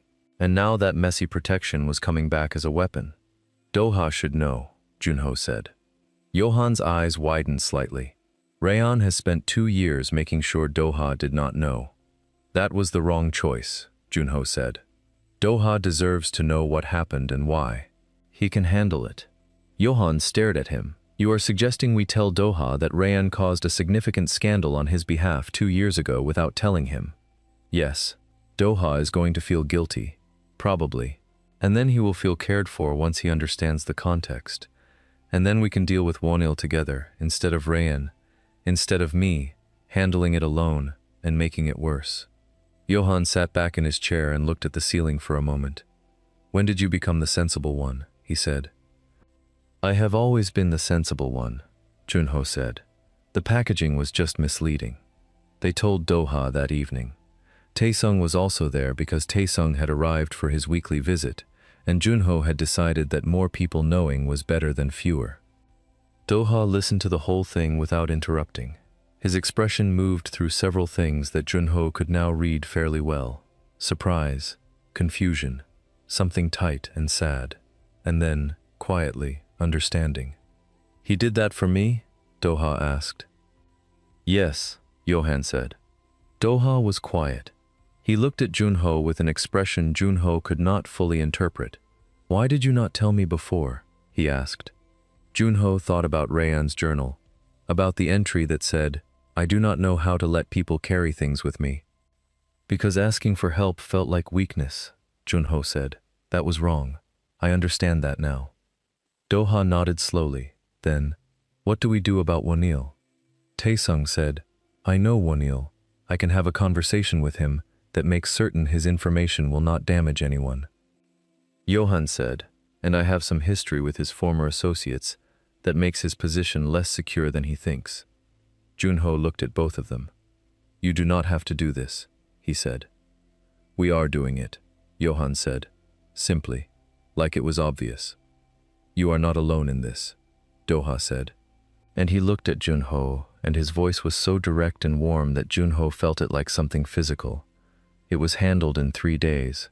Taesung and Johan between them removed the threat so thoroughly and quietly that Wonil's letter became a piece of paper that meant nothing. The incident stayed buried. Doha was safe. Afterward, when the 4 of them were sitting in the main room with tea going cold on the table, Johan said, we should probably talk about the fact that we all just worked together without arguing once. We argued about the tea, Taesung said.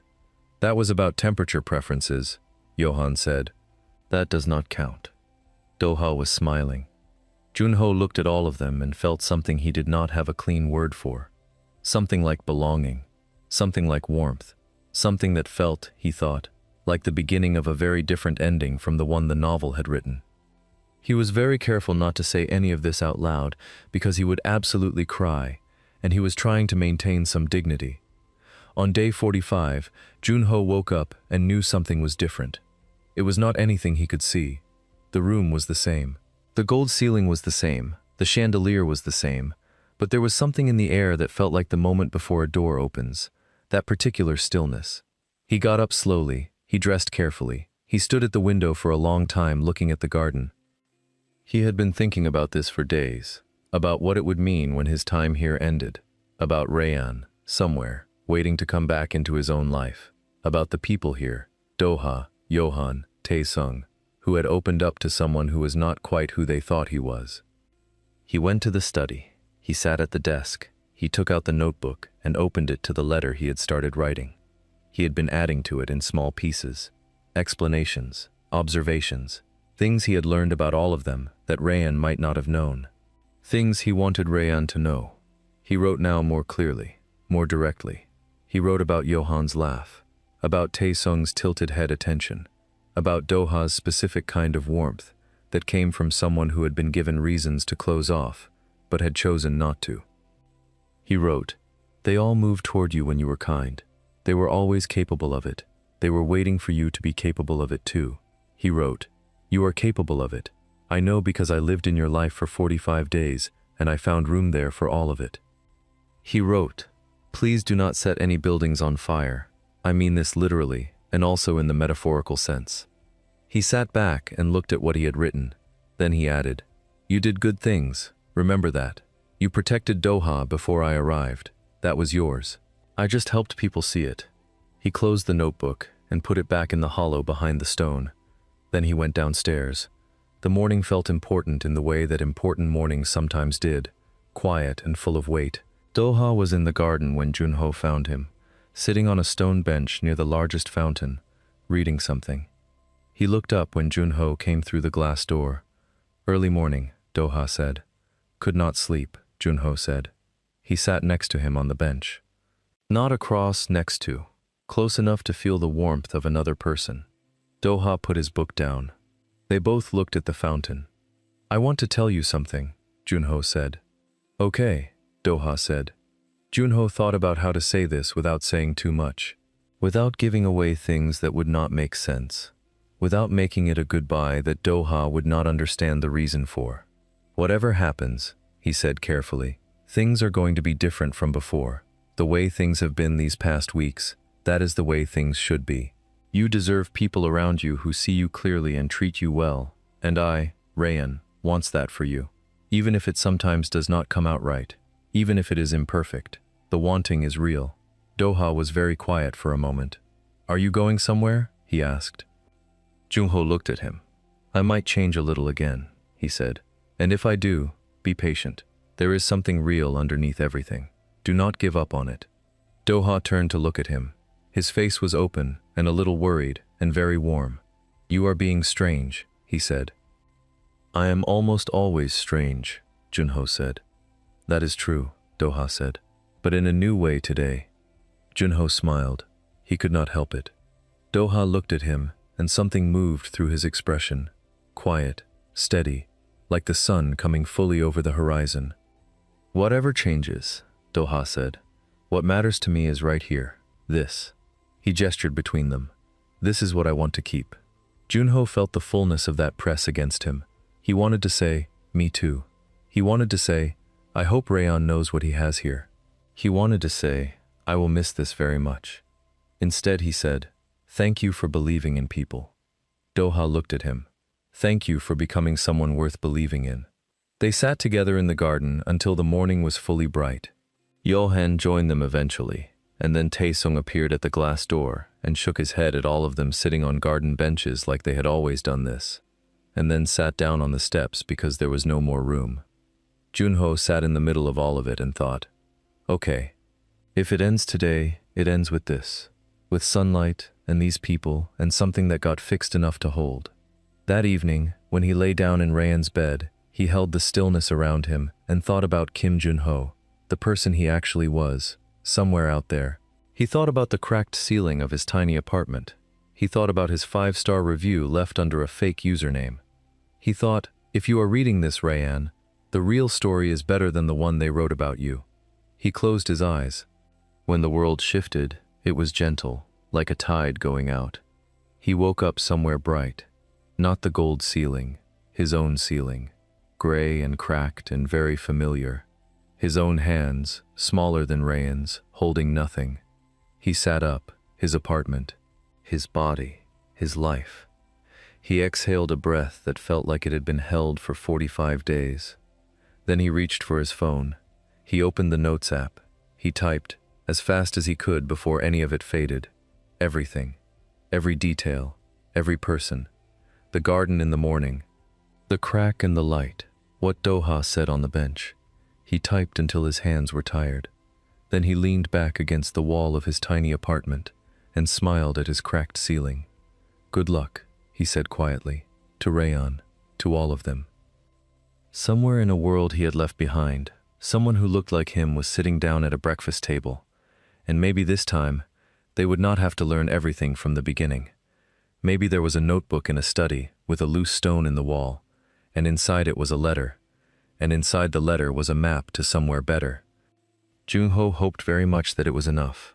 He thought, based on everything he had seen, that it probably was. After all, the light was already through the crack. Someone just had to be willing to open the door.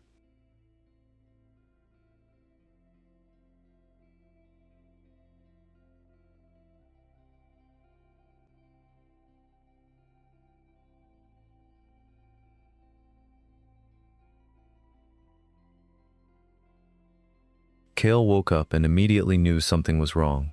The ceiling was wrong, the smell was wrong, the weight of the blanket on his body was wrong, too heavy, too silky, the kind that costs more than his old apartment's rent. He sat up slowly and looked around at a room that was clearly designed to make normal people feel small and unworthy. Gold edges on the furniture, curtains that touched the floor like a royal gown, a mirror across the room so large that it showed him his full reflection without mercy. And the reflection was not his. He had brown hair now, sharp cheekbones, a jawline so clean it looked carved. He was wearing a white silk sleep shirt that was open at the collar, and he looked honestly, offensively handsome, which would have been great, really great, except he recognized this face. This was Kale Doran's face, the villain, the secondary character from the web novel he had been reading the night before his death. He had fallen asleep with his phone in his hand, the novel open on chapter 42, the chapter where Kale Doran publicly humiliates the male lead, Ren Castell, in front of the entire noble court. 2 days later in the story, Kale Doran is dragged to the dungeons and sentenced to death. The readers cheered. The comment section said things like "finally" and "took long enough" and "rot there." He, the original reader, had also thought, well, he deserved it. And now he was that person. He sat there for a long moment. Then he said, very calmly, "I died and came back as the man everyone hates. Cool, cool, cool, cool." A knock came at the door. "My lord, your schedule for today. Cancel it," he said. A pause. "All of it, my lord. Every single thing." Another pause, longer this time. "Including the meeting with Lord Ren Castell?" He closed his eyes. Of course, of course. The male lead was already in the picture. The original Kale Doran had arranged a private confrontation for today, presumably to say something cruel and begin the chain of events that led to his own destruction. That was what the character had been like, petty, competitive, deeply, deeply insecure in a way that expressed itself as cruelty. He was not going to do that. "Cancel it," he said again. "Tell him I am ill." He heard the servant hesitate, but the door did not open. "Yes, my lord." He lay back down on the ridiculous silk pillow and stared at the ceiling. Okay, he needed a plan. He had died, a car accident, he vaguely remembered. Rain, a truck, a moment of terrible clarity, and been reborn inside a novel he had read on his commute. The novel had maybe 60 chapters. He had read 42. He did not know exactly how the story ended, but he knew the basic shape of it. The villain gets punished. The male lead rises to power. Everyone lives happily ever after, except the villain. The villain dies in prison. That was not going to happen to him. New plan. Be the most boring, unoffensive, invisible nobleman in the history of this kingdom. Do nothing. Say nothing cruel. Attend no dramatic confrontations. Let the male lead do his heroic thing in peace. Retire early if possible. Maybe get a garden. He had always wanted a garden. He spent the rest of the morning reading through Kale Doran's personal journals, which revealed the character had been absolutely exhausting to be around. Every second page was about Ren Castell. Obsessively, bitterly, furiously about Ren Castell. How Ren looked at him, how Ren did not look at him, how Ren was too popular, too talented, too everything. He set the journal down and rubbed his face. "You were in love with him," he said out loud to the empty room. To the original Kale Doran's ghost or soul or whatever had vacated this body. You were desperately in love with him, and you had absolutely no idea. He stood up, walked to the window, and looked out at the estate grounds. Green and carefully kept a fountain somewhere. 3 servants walking in a line below. It was genuinely beautiful, and he was going to appreciate it from a safe and drama-free distance for as long as possible. Then he saw the front gates. A horse, a rider in silver and gray. Tall, dark-haired, posture like someone who had been told since birth that he was important, and had somehow not let it ruin him. The rider looked up at the window, as if he felt the gaze, and their eyes met across the distance. Ren Castell, the male lead. He had come anyway. He stepped back from the window. His heart was doing something strange and fast that he chose not to examine closely. I said cancel, he muttered, mostly to himself. I said I was ill. I said... A knock at the front doors, deep and loud, echoed through the entire building. He sat down on the edge of the bed, pressed his hands to his face, and made a very small sound of despair. It was not even noon yet. Ren Castell did not accept cancellations. This was, apparently, something Kale had failed to account for. He stood at the top of the staircase, wearing the most boring outfit he had found in Kale Doran's wardrobe, which was still nicer than anything he had worn in his previous life, and watched the front doors open below to reveal the most annoyingly perfect person he had ever seen in any world. Ren was tall. The novels had described him as tall, but reading tall was different from seeing a man walk through your entrance hall and fill it with his presence like he belonged there more than the furniture did. He had dark eyes and dark hair, and a face that was made for looking thoughtful and trustworthy, which, in a court full of backstabbers, was both rare and devastating. He looked up at Kale on the stairs, and something flickered in his expression. Not hostility, something else, something careful. You look well for someone who is ill, Ren said. I had a recovery, Kale said. Very fast, recent medical advancement. Ren stared at him. Kale stared back. I came, Ren said slowly, because your letter this morning was strange. I did not write a letter this morning. Your seal was on it. He was going to have a serious conversation with his head servant later. What did it say? Ren reached into his coat and produced a folded paper. He held it up but did not hand it over. His expression was now unreadable, which Kale found deeply inconvenient. It invited me to discuss the matter of the northern trade routes, and then at the bottom, in different ink, it said, and I am quoting directly, forget it, do not come. I changed my mind. Burn this letter. He stared at the letter. He stared at the letter. So, Ren continued, naturally I came immediately. That is not what naturally means. It is when I am involved. Ren folded the letter and tucked it back in his coat with the energy of a man who had won something. I want to know what you wanted to say before you changed your mind. Kale descended the stairs because looming at the top felt theatrical, and he was trying very hard not to be theatrical. He stopped at the bottom, at a reasonable distance, and looked at Ren with what he hoped was a calm and unbothered expression. The original letter was a mistake, he said. The second note was the correction. You should have heeded the correction. I rarely heed things. Clearly. Ren looked at him with those dark eyes, and there was something genuinely searching in the look, like he was trying to find something in Kale's face that he expected to be there and was confused by its absence, probably expecting hostility. The original Kale would have already said something cutting by now, something designed to wound. He just didn't have it in him. It wasn't who he was, even in this body. The northern trade routes, he said finally, because he needed to say something. If you are truly here, we may as well discuss them. I have no interest in the current arrangement, and I suspect you don't either.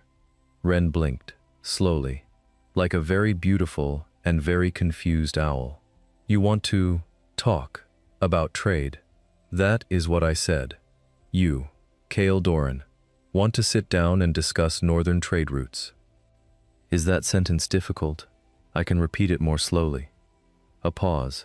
Then, so quietly he almost missed it, Ren laughed. Not a polite laugh. A real one, short and surprised, like it escaped before he could stop it. He pressed 2 fingers to his mouth immediately after, as if he could push it back in. Kale felt something warm shift in his chest and firmly ignored it. They sat across from each other in the east sitting room, which was less aggressively gold than the rest of the manor, and a servant brought tea that Kale did not order but was grateful for.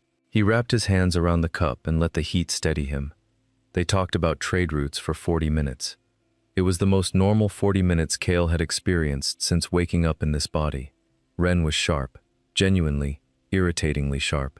He caught implications fast and responded without wasting words. He disagreed twice, and both times he explained exactly why, with evidence, without condescension. Kale found himself leaning forward at one point without meaning to. When Ren stood to leave, he paused at the door. You are different, he said. Not an accusation, just an observation. People change, Kale said. Ren looked at him for a moment that lasted slightly too long. Yes, he said, they do. After the door closed, Kale sat alone in the sitting room for a long time. His heart was doing the strange fast thing again. He poured himself more tea. He was going to need a lot of tea. Within a week, people were talking. This was, Kale understood, inevitable. He had made the mistake of existing in a small noble society, while behaving differently from how they expected him to behave. He had skipped 2 of the court gatherings that the original Kale had always attended, for the purpose of causing scenes. He had been polite to 3 people the original Kale had been publicly rude to. He had smiled at a servant in public, which apparently was worth a 4-paragraph letter to the gossip columnist of the kingdom's most read broadsheet. The headline was, "Is Lord Doran ill?" Subheadline, "Sources close to the estate confirm strange calm. One servant reports being thanked." He held the paper, read it twice, and set it down. He picked it up and read it a 3rd time because surely it wasn't as absurd as he thought. It was exactly as absurd as he thought. The second rumor was worse. It spread through 3 dinner parties and arrived at his door in the form of his cousin Mira, who was cheerful and nosy, and arrived unannounced on a Thursday morning with a basket of fruit and the expression of someone who had information to sell. "They are saying," Mira said, setting the basket down and sitting without being invited, "that you met with Ren Castell. I met with many people. Privately, for 40 minutes. We discussed trade." Mira stared at him with enormous brown eyes that saw too much. "Kale, you once threw a wine glass at him at a party." "I don't remember that." "It was 6 months ago. There were 40 witnesses." He pinched the bridge of his nose. Right. He kept forgetting that the original Kale had a whole history of behavior that he was now inexplicably not repeating. "I am choosing a different approach to that relationship." "What kind of approach?" "A civil one." Mira was quiet for a second. Then she said very gently, as if speaking to someone who might be fragile, "Are you having a breakdown?" "No." "Are you sure? Because last month you called Ren Castell a—" "I didn't call him anything. That was—" He stopped. He couldn't exactly say that was the previous soul in this body. He pressed his hands together. "I was wrong to say whatever I said. I am choosing to be better." Mira stared at him for a long, long moment. Then she reached across the table, took one of her own fruit, and bit into it thoughtfully. "He came to see you again yesterday," she said. He looked up. "What?" "Ren Castell. He was seen outside your gates. He did not come in. He sat on his horse for a while and then left. Something happened in his chest that was inconvenient and unexplained. Why would he do that?" Mira shrugged. "You tell me. You are the one having the civil relationship with him." He didn't have an answer. He thought about it for the rest of the day, between reading through estate paperwork and writing 3 polite refusals to invitations he had no interest in attending. Why would Ren come and not come in? The male lead of the novel was not shy. He was bold and principled, and had exactly 0 history of hesitating about anything. Unless he was unsure. Unless something about their meeting had made him unsure. He stared at the wall for a while. Then, against every instinct telling him to stay uninvolved, he wrote a short note, 7 words. He sealed it with his ring, and sent it before he could change his mind. The note said, "The gates are open, if you want." He did not sleep well that night. The next morning, at exactly 8 o'clock, someone knocked on the front door. He heard his servant answer it. He heard a familiar voice say, "I received a note." He sat at the breakfast table, poured his tea with a completely steady hand, and thought, "Okay, this is fine. This is totally, completely fine." Ren walked in, looking like he had not lost any sleep at all, which Kale found deeply unfair. "You sent for me," Ren said. "I opened the gates," Kale said. "There is a difference." Ren sat down across from him, helped himself to the spare cup without asking, and said, "Tell me what you actually want, Kale." The sound of his name in that voice did something strange to the air in the room. He wrapped both hands around his own cup and said, very carefully, "I want to stop being enemies." Ren looked at him for a long moment. "All right," he said. "Just that, all right. As if it were that simple. as if everything between them could pivot on two quiet words over a breakfast table. Maybe it could. Not enemies was not the same as friends. Kale understood this. He had negotiated office politics in his previous life, and he understood that the space between hostility and warmth was wide and full of landmines. They were cordial now. They attended the same meetings without disaster. Ren stopped looking at him like he was waiting for an attack.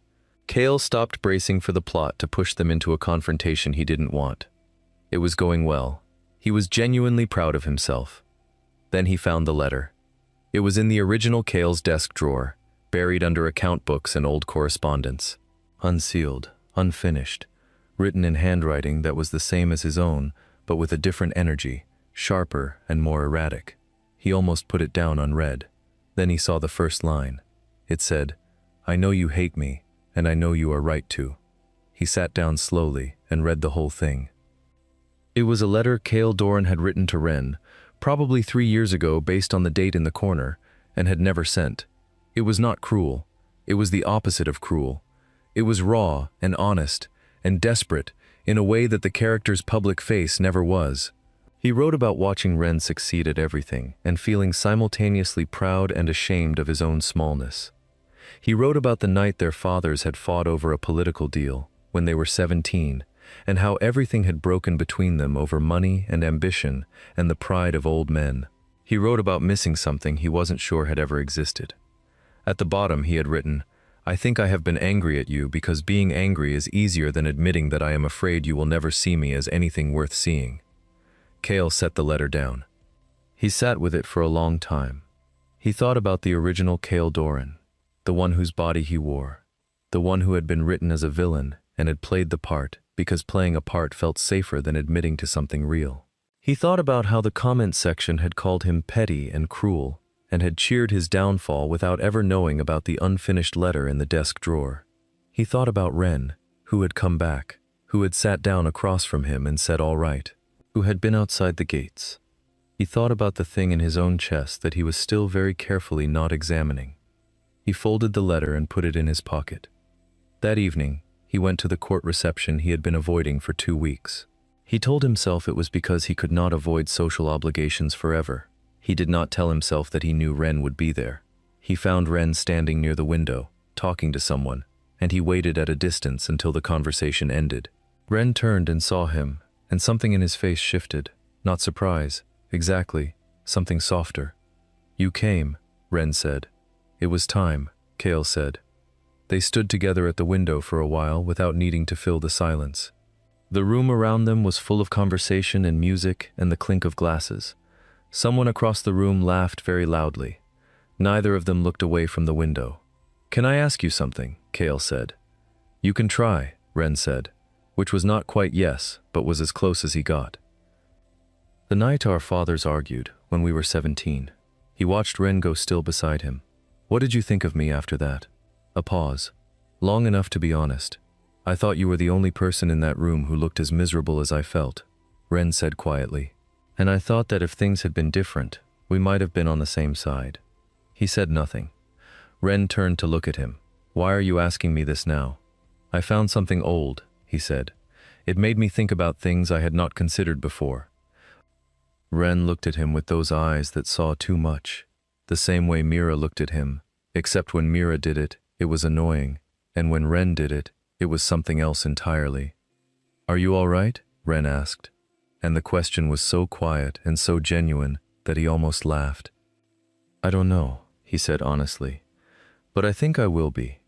It happened at the wrong time, as these things always do. There was a political crisis, because there was always a political crisis in stories like this one. A trade delegation from the northern provinces arrived 3 days early and demanded an emergency council session, and somewhere in the middle of the scheduling chaos, a document leaked. A private correspondence between Lord Doran's estate and a merchant group that the original Kale had been dealing with before his soul had been replaced by a very confused reader from a different world entirely.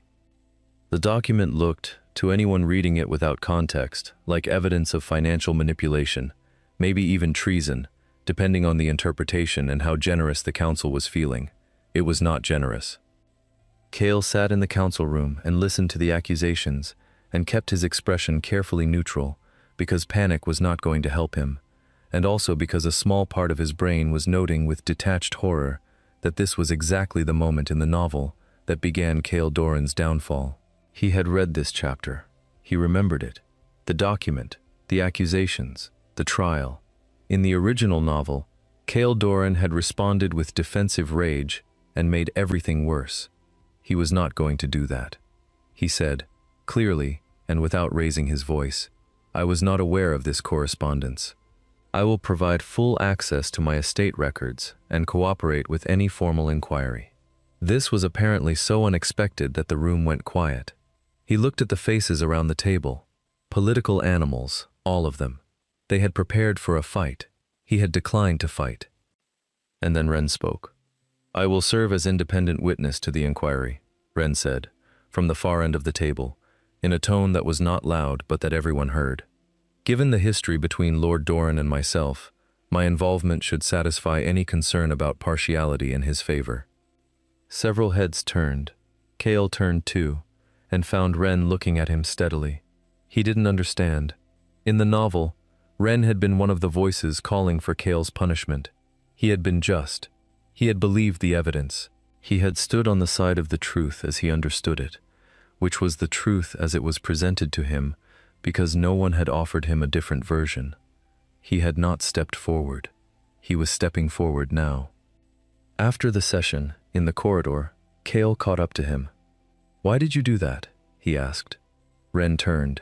He looked tired, which was new. Ren in the novel never looked tired. "Because you asked for an inquiry rather than a fight. Innocent people ask for inquiries. Guilty people attack. That is not a safe bet on your part. I know.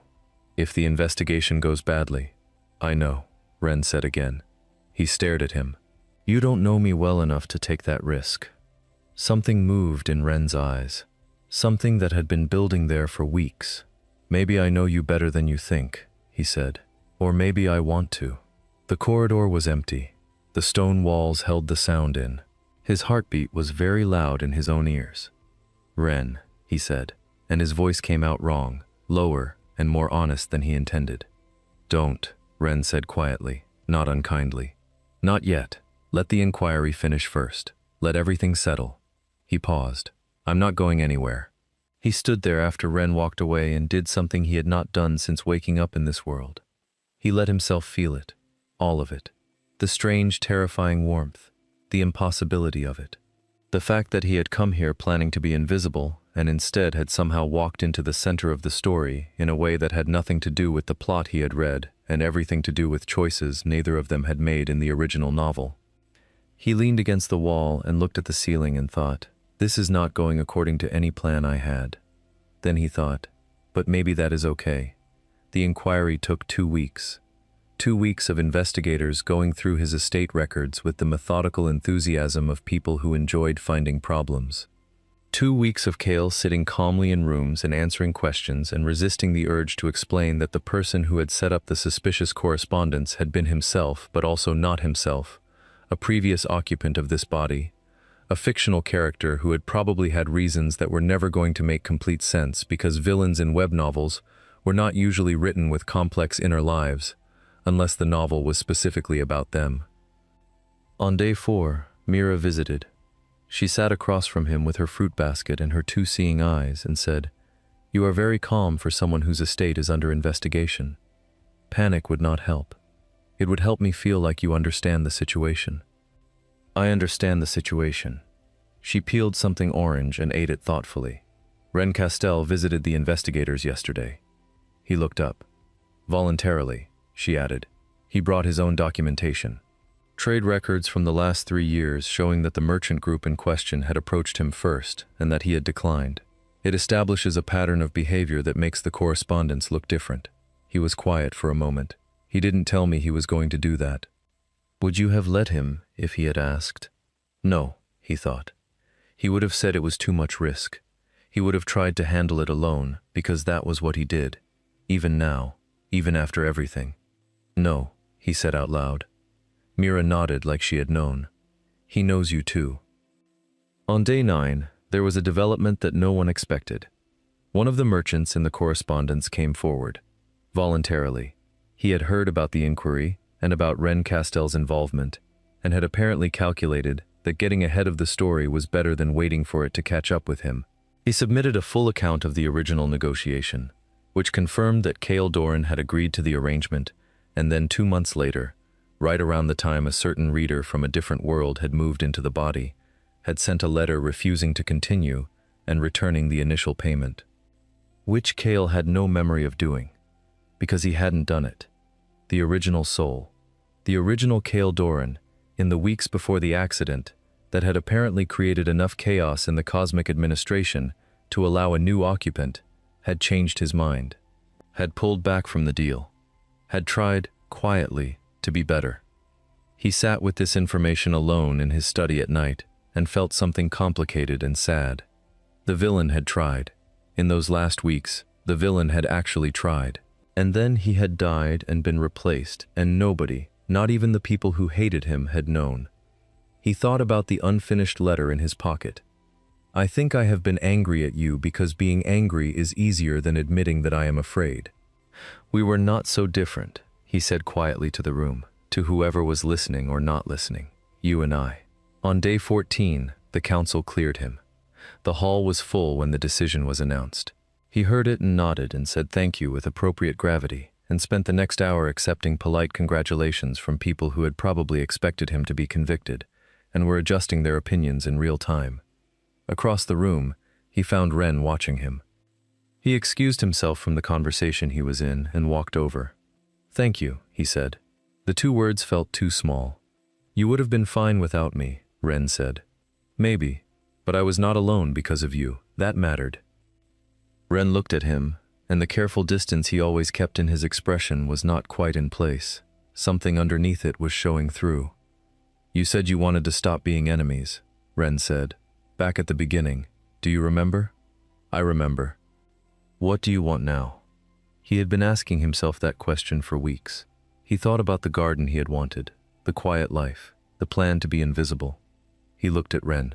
Something I did not plan for, he said honestly. Ren was quiet for a moment. Then he said, I know the feeling. They were not good at this. This was the thing no one warned you about. In novels, when 2 characters finally moved past their history, there was usually a montage, sweet moments, growing closeness, a natural progression toward the confession that everyone had been waiting for. In reality, which is what this was, even if it was technically fictional, 2 people who had been on opposite sides of something for years did not suddenly become graceful about being on the same side. Cale forgot to say things, important things. He would realize 3 hours after a conversation that Ren had said something that deserved a real response, and he had just changed the subject because emotional honesty made his brain short-circuit, and apparently this was true in any world he existed in. Ren, for his part, said too much in the wrong moments, and too little in the right ones. He was decisive about everything except this, which he seemed to be approaching with the same careful slowness that you used around something you were afraid of breaking. They had dinner twice. It was nice, and also terrible, because Cale spent both dinners very aware of exactly how Ren held his fork, and exactly how his face changed when he was about to disagree with something, which was information he did not need to be collecting, but was collecting anyway. Mira sent him a letter that said only, just tell him. She underlined it twice. He wrote back telling her to mind her business. She sent another letter that said, you have no business sense when it comes to your own heart. She was not wrong, which was annoying. The complication arrived in the form of Lord Evander Castine, who was handsome and charming and had known Ren for years, and who began appearing at every event Ren attended with the practiced ease of someone who had been there before Cale and would like to be there after him. He was not jealous. He was simply noticing things with great detail and frequency. He noticed that Evander made Ren laugh easily. He noticed that they had history he was not part of. He noticed that Evander touched Ren's arm when he talked to him, and that Ren did not move away.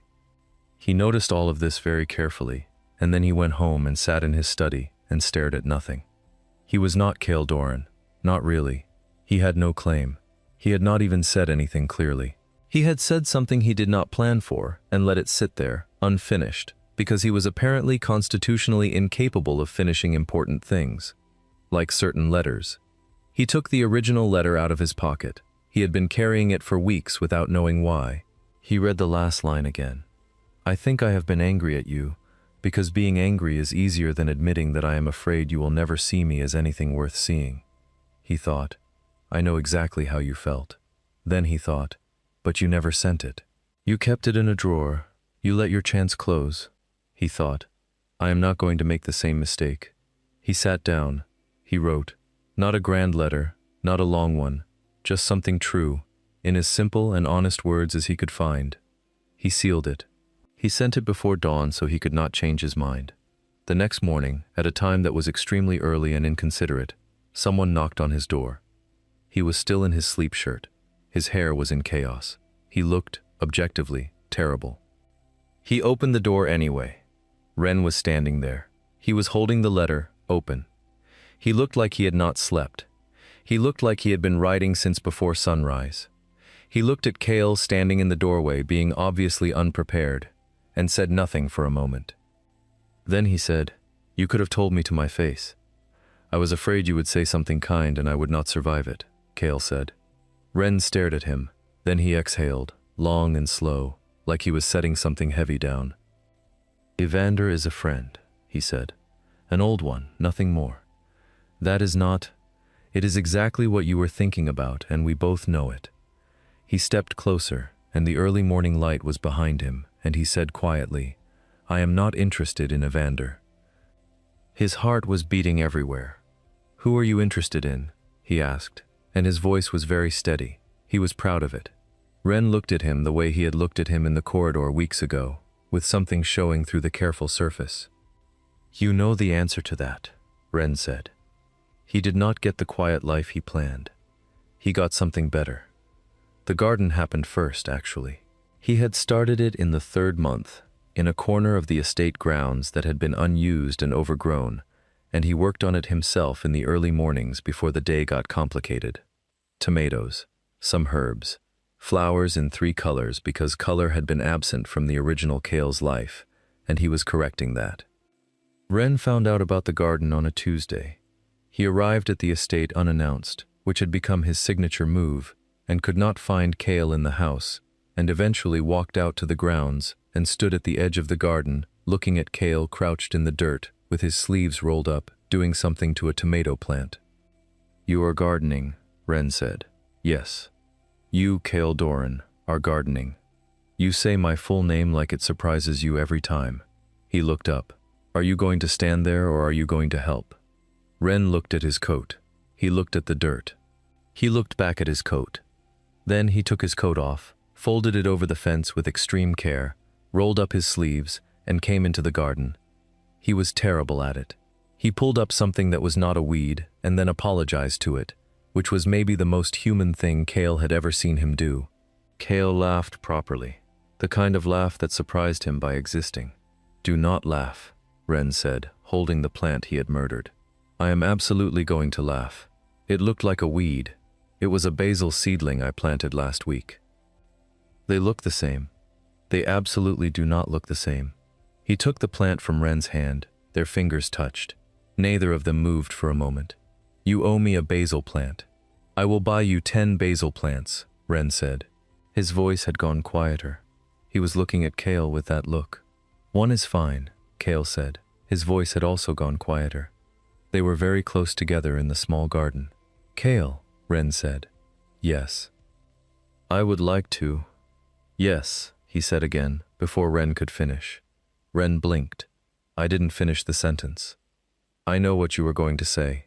You don't know. You were going to ask if you could kiss me, Kale said. The answer is yes. You can finish the sentence if you want, but it will not change the answer. Ren stared at him. Then he smiled. Not the careful public smile. A real one, warm and slightly undone at the edges. You are very strange, Ren said. I am aware.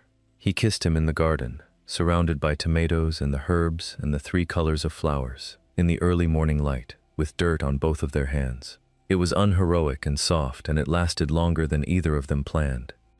When they stepped back, Ren looked at him with an expression that Kale was going to be thinking about for a very long time. I have been wanting to do that, Ren said, since approximately the second time I had tea in your sitting room. You could have said so. You could have said so. I sent a letter. After 4 months of saying nothing. He considered this.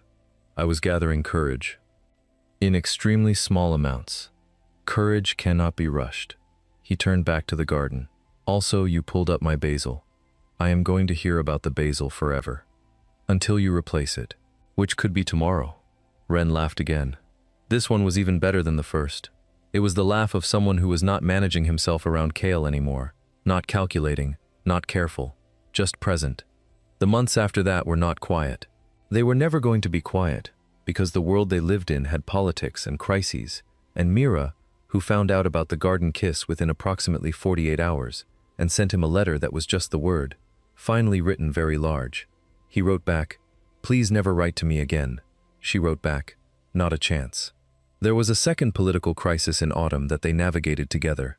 There was a winter where Ren spent so much time at the estate that he had a room, and then he was there more often than not. And then one morning Kale woke up and Ren was already in the kitchen making tea badly and complaining about the kettle, and it was so ordinary and so good that he stood in the doorway for a moment, just looking. "You are staring," Ren said without turning around. "I am appreciating." "Same thing." "Not always." Ren turned. He held out a cup. The tea was slightly too strong. It always was. Kale had decided this was a permanent feature of the relationship and he was fine with it. He took the cup. He stood next to Ren in the kitchen in the morning light and drank the too strong tea. He thought about the plan he had made on the first morning. Be invisible, 'cause no drama, get a garden, exit the story as quietly as possible. He had the garden. The rest of it had not gone according to plan at all. He thought about the original Kale Doran, who had never sent the letter, who had died with it in his desk drawer, unsent. He thought about the part of himself that was still, in some ways, just a reader who had stumbled into the wrong body and tried to do right by it. He hoped, wherever the original soul was, that he knew. That someone had read the letter, that the gates had been opened, that the garden was growing, that in the end, even the villain got to be loved. Ren nudged his shoulder. "You are doing it again." "What?" "The thing where you go very quiet and very far away." He looked at him. "I was just thinking." "About what?" He considered how to answer that. "About how I came here wanting to disappear," he said finally, and ended up doing the opposite. Ren looked at him for a moment. Then he set his own cup down and said, "Are you unhappy about that?" He thought about it seriously, the way the question deserved. "No," he said. "I think I am exactly where I am supposed to be." Ren smiled. "Just a small one." "Good," he said. And it was.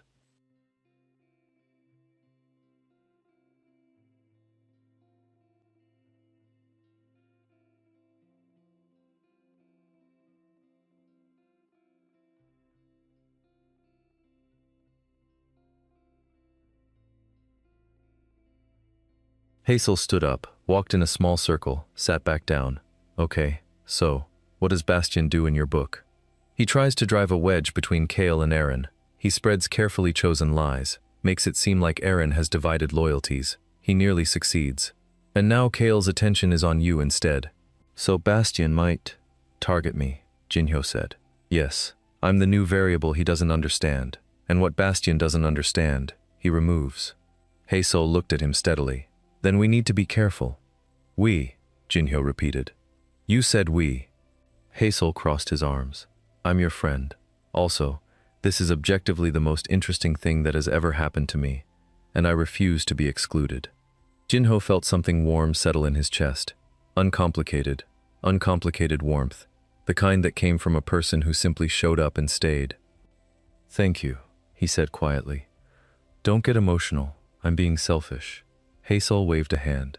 "Now, does Bastian win in the book?" "No. Duke Aaron figures it out eventually and exposes him.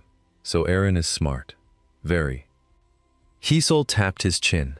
Then maybe Aaron is an ally. Jinyo hadn't thought about it that way. He had been so busy thinking of Aaron as the person Kale was supposed to be with. The right ending, the original story, that he hadn't considered Aaron as simply a person, a smart, warm, perceptive person who had voluntarily sat across from a nervous stranger at a formal dinner and laughed genuinely at the rose comment. Maybe, Jinho said. The next morning, Jinho found Bastian's first move. It was a note delivered to the wrong table at breakfast, clearly meant to be seen, suggesting that Kim Si-woo's presence near the Crown Prince was connected to his family seeking political advantage, and that his interest in Kale was strategic rather than genuine. Someone showed the note to Kale, as intended. Jinho found out from Hazel an hour later. He went immediately to find Kale, not because he had a plan, but because he was tired of letting things happen around him. He was not Kim Si-woo, passive background character. He was Lee Jinho, and he had read this story, and he was not going to let Bastian run it. He found Kale in the small study off the west wing. Kale was standing at the window and did not turn when Jinho came in. "Someone says you have reasons for being near me," Kale said. "Someone is trying to cause problems," Jinho said. "Yes." Kale turned then. His face was unreadable, but his eyes were doing something complicated. "Are they wrong?" Jinho looked at him directly. "My family has no plan involving you. I have no political reason for being here. The reason I kept coming back to the garden was because—" He stopped, started again. "Because I wanted to." Silence. "Because I wanted to," Jinho repeated, more quietly. "That's all." Kale looked at him for a long moment. Then, slowly, some of the tension in his shoulders changed. "Someone is trying to separate us," Kale said. The word "well" hit to Jinho like a quiet knock to the chest. "Yes," Jinho said, "and I think I know who." Everything felt like it was moving too fast. Jinho had spent a week trying to stay in the background. Now he was standing in the Crown Prince's private study, having just implied he knew who the secondary villain was, while also actively trying not to think about how Kale had said, "Ah," in a voice that sounded like it meant something. "Tell me," Kale said. "Lord Bastian," Jinho said. "He's been watching you, watching anyone near you. The note this morning was from him, or arranged by him. He works through careful suggestions and small lies, never anything provable." Kale's eyes narrowed. "How do you know this?" This was the part Jinho had known would come. He had prepared 3 different answers. They all sounded ridiculous under the actual weight of the question. "I pay close attention," Jinho said finally. "I read people." Kale stepped closer, not threatening, just the way he moved when he was thinking, like he needed physical proximity to understand something. "You said that before, that you read a lot, maps, floor plans, architecture." "Yes, and people?" "Sometimes." Kale looked at him with those silver eyes, and Jinho had the deeply uncomfortable feeling that Kale was reading. Right back. "What do you see when you read me?" Kale asked. "Oh no." Jinho's mouth decided to take over from his brain, which was apparently not paying attention. "Someone very lonely who got so used to it that he started calling it preference," he said. "Someone who notices everything and shows nothing. Someone who is, despite all of that, genuinely kind when he thinks no one is looking." The room was very quiet. Kale said nothing for so long that Jinho started composing his own eulogy inside his head. "That's the most anyone has ever said to me," Kale said finally, low and careful, like he was handling something fragile. "I'm sorry," Jinho said automatically. "I shouldn't have. Don't apologize." Kale's voice was firmer. "I don't want you to apologize for saying something real." Jinho's heart was doing something very unregulated. Duke Aaron chose that precise moment to appear in the doorway. He looked between them, at Kale, at Jinho, at the extremely charged air between them, with the expression of someone who had just walked into a room and understood immediately everything that had been happening before they arrived. "I came to talk about Bastian," Aaron said, "but I think I may have missed something." "Bastian first," Kale said, moving back slightly. Aaron came in and sat down and told them what he had found, that Bastian had been meeting quietly with 2 members of a rival faction, that the note was just the first step, that there were larger plans in motion. In the novel, Aaron had discovered all of this alone and brought it to Kale as proof of his loyalty. Here he was, bringing it to both of them, looking between them equally. When they had finished planning their response to Bastian, a careful, documented process that would expose him without making Kale look reactive. Aaron stood to leave and then stopped at the door. "Siwoo," he said. Jinho looked up. Aaron smiled at him, and it was warm and clear and entirely without rivalry. "I'm glad you're here," he said simply. He left. Jinho stared at the empty doorway. "He means it," Kale said quietly from beside him. "Aaron doesn't say things he doesn't mean." "I know," Jinho said. He did know. He had read it across 400 pages. Aaron was genuinely good. And maybe, Jinho was slowly coming to understand, the story he had loved was not wrong. It was just not the only version of love in it. Later, walking back to his room in the blue evening light, Jinho thought about Chapter 12. The scene he had imagined was the beginning of everything. Aaron arriving, Kale turning toward him, the long, slow love story starting its first page. But that scene had passed. Aaron had arrived, and Kale had not turned the way the novel said he would. He had turned a different direction, toward a side character no one was supposed to notice, standing in the East Garden, talking to roses. Maybe, Jinho thought with something careful and fragile opening in his chest, some stories just write themselves differently in the living. Bastian moved on a Sunday evening, during a formal reception. He was precise about it. A word here, an implication there. A slowly spreading suggestion that Kim Si-woo's family had been feeding information about the palace's internal politics to an outside party. By the time Jinho heard about it, half the room had already heard some version of the story, and the other half was watching to see what happened. Jinho stood very still and took a slow breath. Hassel appeared beside him with the calm face of someone who had been waiting for this. "Now?" he said quietly. "Now," Jinho agreed. They had prepared for this. Not perfectly. They were two minor nobles, not experienced political operators, but they had spent several evenings with Kale, and then separately with Aaron, mapping out exactly how Bastian worked, what he needed to be exposed, and where his evidence trail was thin enough to pull on. The pull was Lord Bastian's financial records, and specifically 3 payments to a document forger whose name had come up in a completely unrelated merchant dispute earlier that year. Aaron had found the thread. Jinho had known to look for it because he knew Bastian's methods from the novel. Together, they had built something real from it. Aaron moved first, and he moved beautifully, crossing the reception room with his easy, confident walk, speaking to 3 different senior nobles in a row, dropping the thread of the forger's name into each conversation so quietly it sounded like nothing. Just a piece of public record, just something he happened to know. By the time Bastian realized what was happening, the shape of it was already in the room. Kale did not say anything dramatic. He simply walked to where Bastian was standing, looked at him with those flat silver eyes, and said 4 quiet words. "We need to talk privately." And the tone of it, the complete absence of warmth, said everything that needed to be said. Jinho watched from the side and felt something between relief and exhaustion loosen in his shoulders. Hazel handed him a small cup of something warm. "You look like you've been holding your breath for a week." "I have been," Jinho said. "You can breathe now." In a minute, Bastian was removed quietly from the reception. No drama, no public scene. Kale was too careful for that.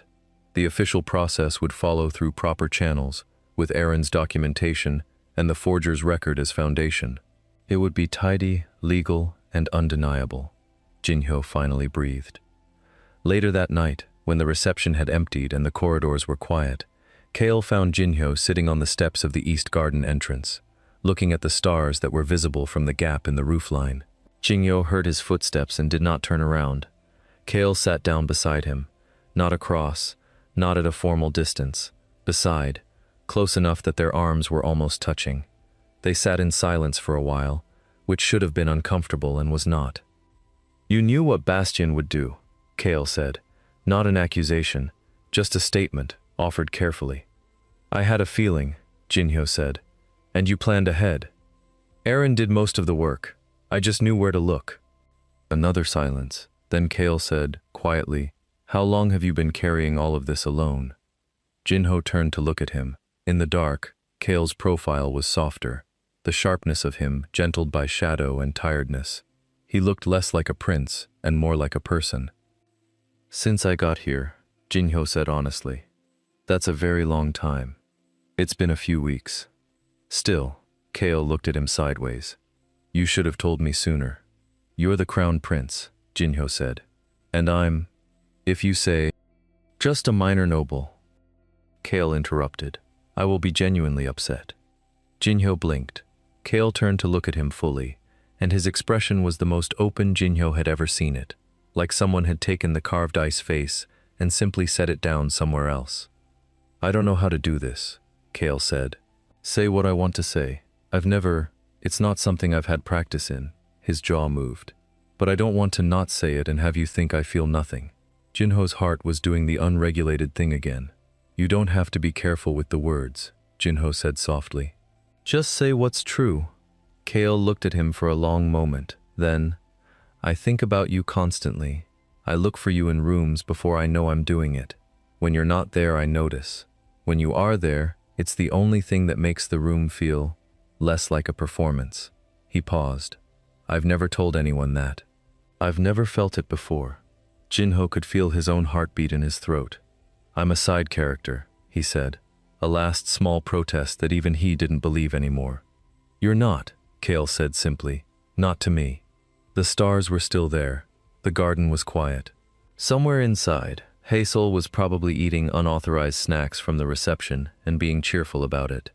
Duke Aaron was probably writing neat notes about Bastian's case in elegant handwriting. The world was still turning the way it was supposed to. Just not the way it was written.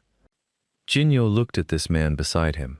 This person who noticed small things and showed nothing and was, when he thought no one was looking, genuinely, simply kind. And he thought about the choice he had made weeks ago, on a floor, alone, when he had first understood what he felt. Me too, Jinho said. All of it, me too. Kale looked at him. Then, slowly, as if he was doing something he had to think about first, he reached out and covered Jinho's hand with his own. Neither of them moved for a long time. It was enough, more than enough. Spring arrived loudly. The palace gardens were full of color, red and yellow and the kind of reckless pink that shows up in early warmth and refuses to apologize for itself. Jinho stood in the east garden with a cup of tea he had been holding long enough for it to go cold, looking at the roses. Still giving them feedback? Said a voice behind him. He turned. Kale was walking toward him through the garden path, still dressed in the formal coat from his morning council session, looking slightly exhausted in the way he always looked after 2 hours of political meetings. Constructive criticism, Jinho said. They respond well to it. The roses. Very growth-oriented audience. Kale stopped beside him and looked at the roses with the expression of a person reconsidering everything he thought he knew about horticulture. Then he looked at Jinho, then back at the roses, then at Jinho again. You are the strangest person I have ever met, he said. And yet here you are, Jinho said. Kale's mouth moved. The ghost smile, which Jinho had spent months carefully collecting, had graduated into an actual smile over the past several weeks. Still small, still quiet, still something only certain people got to see. But real. Here I am, Kale agreed. It had been 2 months since the Bastion incident. 2 months since the steps of the East Garden and the careful words and the hand covering a hand. 2 months of something that was fragile at first, and then steady, and then simply there, as natural as the garden paths Jinho had known before he ever walked them. Nothing had been announced. Nothing official had changed. They were careful, because they had to be. Because the world was still the world, and politics was still politics, and Kale was still a crown prince, with more responsibilities than any one person should reasonably carry. But in the private spaces, the garden, the small study, the quiet corridor at night, they were simply themselves. It was more than Jinho had ever expected to have. Duke Aaron had become something Jinho had not predicted. A genuine friend. The three of them had settled into something easy and warm, a kind of orbit that felt nothing like rivalry, and everything like people who simply understood each other. Aaron had never, not once, made Jinho feel like a usurper or an unexpected complication. He had simply made room, warmly, without drama, the way he did everything. The story went differently than I expected, Jinho had told Aaron once, quietly, in the library. Aaron had smiled at him with those dark, warm eyes. Most good stories do. Hazel, for his part, had declared himself the official historian of the whole situation, and was apparently keeping notes. Jinho had firmly told him to stop. Hazel had cheerfully refused. Generations will want to know about this, Hazel had said. The side character who rewrite the main plot. It's incredible material. Please do not write a book about my personal life. No promises. In the East Garden, Kale sat down on the low stone bench near the roses, still wearing his formal coat, still slightly exhausted, and leaned back and looked at the sky. Jinho sat beside him and drank his cold tea without complaint. Council wants to discuss the northern border agreements this afternoon, Kale said. Then the taxation review. Then the water infrastructure proposal. He closed his eyes briefly. I am extremely tired of being the crown prince today. You're very good at it though, Jinho said. Being tired of it? Being a crown prince? Kale opened his eyes and looked at Jinho sideways. Says the person who gave feedback to roses. I stand by my record. A pause. The garden was warm and unhurried around them. Somewhere above the walls, birds were involved in an argument that seemed personal. In the original story, Jinho said carefully, they talked about it sometimes, in pieces, what he remembered. The North Border Agreements took 3 chapters to resolve. And? They resolved it, because Aaron suggested a format for the negotiation that neither side felt was a concession. I have the outline in my head if it helps. Kale looked at him. Something quiet and complicated moved through his expression. You carry a lot, he said softly. It's useful sometimes. I don't mean the plot details. Kale turned toward him. I mean all of it. You woke up somewhere completely strange. You didn't belong in this story at all, according to how you tell it. And instead of, he paused, searching for words.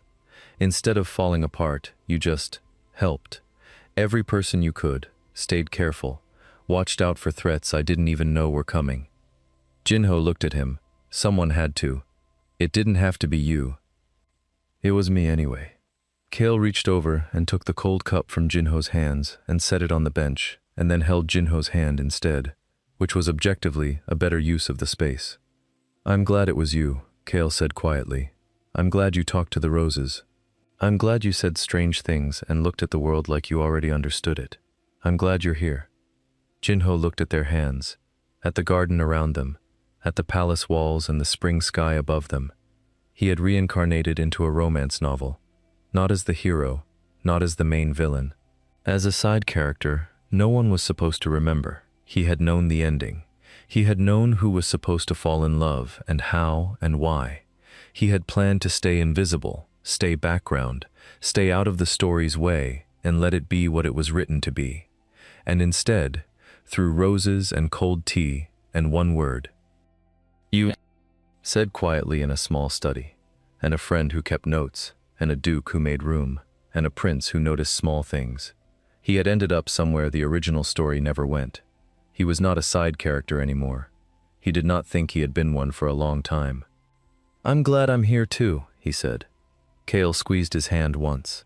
They sat together in the warm spring garden while the birds continued their argument above and the roses had no notes to give back today. Somewhere in the palace, Hazel was writing this down. Somewhere in a drawing room, Aaron was laughing about something with total and genuine warmth. And Lee Jinho, who had died on a Tuesday eating instant noodles in his underwear and woken up in a book that was not written for him, sat in a garden that smelled like spring and held a hand that was not supposed to be his, and thought, sometimes the story gets better when someone changes it. He smiled. You're smiling at nothing again, Kale said. I'm smiling at the roses. There are no roses in front of you. They know I'm thinking about them. Kale looked at the sky with the expression of a man deeply in love with a person who was completely ridiculous, and said nothing, and did not let go. Lee Jinho died doing what he loved, which was eating instant noodles in his underwear at 2 in the morning and ignoring every responsibility he had. So when he opened his eyes to a ceiling with golden chandeliers and silk curtains that cost more than his entire apartment, his first thought was, this is not my room. His second thought was, oh no. He sat up slowly. His hands were smaller, his hair was longer, and when he stumbled to the mirror in the corner of the enormous bedroom, a face he absolutely recognized stared back at him. Kim Si-woo, 17 years old, third son of a minor noble family, total background character, appeared on exactly 4 pages in the novel. A crown for 2 hearts. Mostly to pour tea and look decorative, Jinho, or Si-woo, apparently, pressed his forehead against the cool mirror glass and let out a long, suffering sigh. Okay, he said to himself. Okay, this is fine. I read this book 3 times. I know everything that happens. I just have to stay away from the main characters, not get involved in the plot, survive until the ending, and go home. Simple. Easy. No problem. He paused. I am so dead. The novel A Crown for 2 Hearts was a beloved romance story about 2 men, Crown Prince Kale, cold and unreachable as winter ice, and Duke Aaron, warm and devastating as a summer storm. Their love story burned slow and beautiful across 420 pages. Jinho had cried at the ending. He had cried twice, actually. Once while reading it, and once while thinking about it on the bus. But he was not in their love story. He was a tea-pouring, background-standing, name-forgettable side character, which meant his only job was to not mess things up. The bedroom door swung open and a maid walked in, bowing quickly. Young Master Si-woo, the Crown Prince's morning gathering begins in 1 hour. Your presence has been requested. Jinho blinked. My what? Your presence. The Crown Prince requested you specifically. Jinho's left eye twitched. In the novel, Kim Si-woo had never been requested by the Crown Prince. Not once. Not even accidentally. The Crown Prince barely acknowledged people who were not Duke Aaron. This was already off script. He dressed carefully, trying to remember everything he knew about court etiquette from 400 pages of novel content. Bow at 30 degrees.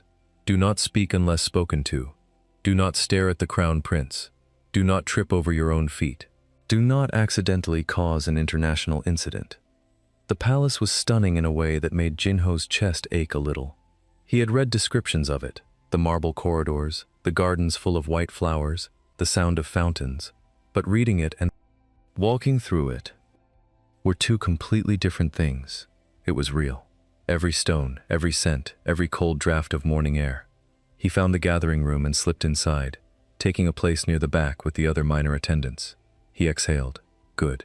He was invisible. He was background. He was exactly where Kim Si-woo belonged. Then, Crown Prince Kale walked in. Jinho had imagined Kale 100 times while reading. Tall, dark-haired, silver-eyed, with a face like it had been carved by someone who was angry at everyone who was less beautiful. And the real thing was, somehow, worse, better, both. Kale's gaze swept the room with the energy of a man who found everyone mildly disappointing. Then it landed on Jinho, and it stopped. Jinho's entire body went rigid. Do not make eye contact. Do not make eye contact. Do not. You, Kale said. The room went quiet. Every single head turned toward Jinho. He felt like a small, frightened rabbit that had somehow wandered into a room full of very well-dressed wolves. Me? Jinho said, in a voice much smaller than he intended. Kale walked toward him, actually walked toward him, across the entire room, and stopped 2 feet away. He looked at Jinho for a long, unreadable moment. I saw you in the East Garden yesterday, Kale said. You were talking to the roses. Jinho's face turned red. He had, in fact, been talking to the roses. He had been reciting the plot of the novel to himself quietly, using the rose bushes as his audience, because he was a deeply normal and well-adjusted person. I was giving them feedback, Jinho said carefully. Kale blinked. Then, impossibly, the corner of his mouth moved, just barely, a ghost of something that was almost a smile. Come to the afternoon garden session, Kale said. I want to hear more. He walked away. He walked away. The room stayed quiet for 3 full seconds. Then everyone started whispering. Jinho stood there, staring at the Crown Prince's retreating back, and thought with great clarity, I am so incredibly dead. Jinho had a plan. It was a good plan. It was a solid, reasonable, completely foolproof plan. Step 1. Attend the garden session. Step 2. Say something boring. Step 3. Be so uninteresting that the crown prince never looked his way again. Step 4. Go back to being invisible. Step 5. Survive the novel. The plan lasted exactly 4 minutes. The afternoon garden was even more beautiful than the morning one. Wide stone pathways between rows of carefully shaped trees, a stone table in the center, and about a dozen minor nobles all pretending to look casual, while clearly dying of nerves. Because Crown Prince Kale was already there, sitting at the table, reading something, Jinho slipped into a seat near the edge, behind 2 taller people, and congratulated himself on his invisibility skills. Siwoo. Jinho's eye twitched again. He stood slowly and walked to the seat directly across from the Crown Prince, because apparently that was his life now. "You're hiding again," Kale said, without looking up from his reading. "I prefer the term strategically positioned," Jinho said. Kale did look up at that. Those silver eyes landed on Jinho with the full weight of a person who was not used to being talked back to. Jinho's survival instincts screamed at him. His mouth, apparently, had not gotten the message. "That's a very long title for hiding behind someone's head," Kale said. "Thank you. I've been working on my vocabulary." There was a beat of silence. Then Kale made a sound. A very quiet, very short sound. It might have been a laugh. It might have been indigestion. Hard to tell. The garden session was supposed to be a light social gathering, but with the Crown Prince sitting there like a beautiful storm cloud, most people were too nervous to speak freely. Jinho, who had read this novel 3 times and knew Kale's entire personality breakdown, felt strangely calm. He knew Kale was not actually cruel, just closed, like a book locked with no key. The problem was that Jinho knew what the key was. He had read it. The key was Duke Aaron, the soft, laughing, golden-haired Duke who would walk into Kale's life in Chapter 12 and break every wall down, gently, like water finding its way through stone. Which meant Jinho needed to stay very firmly in the background until Chapter 12, when the real love story began, and not, under any circumstances, accidentally take a role that was not his to take. A small voice in the back of his head said, "But Kale looked at you first." Jinho told that voice to shut up. "You knew this garden," Kale said suddenly. Jinho looked up. "Sorry?" "Yesterday, you walked through it without looking for the path. You already knew where the paths were." Kale set down his papers. "You've never been to the palace before your family's recent appointment, so how did you know?" The air between them felt suddenly careful. Jinho's brain ran several calculations very quickly. He could not say, "I read a novel about this place." He could not say, "I memorized the layout from 400 pages of fiction."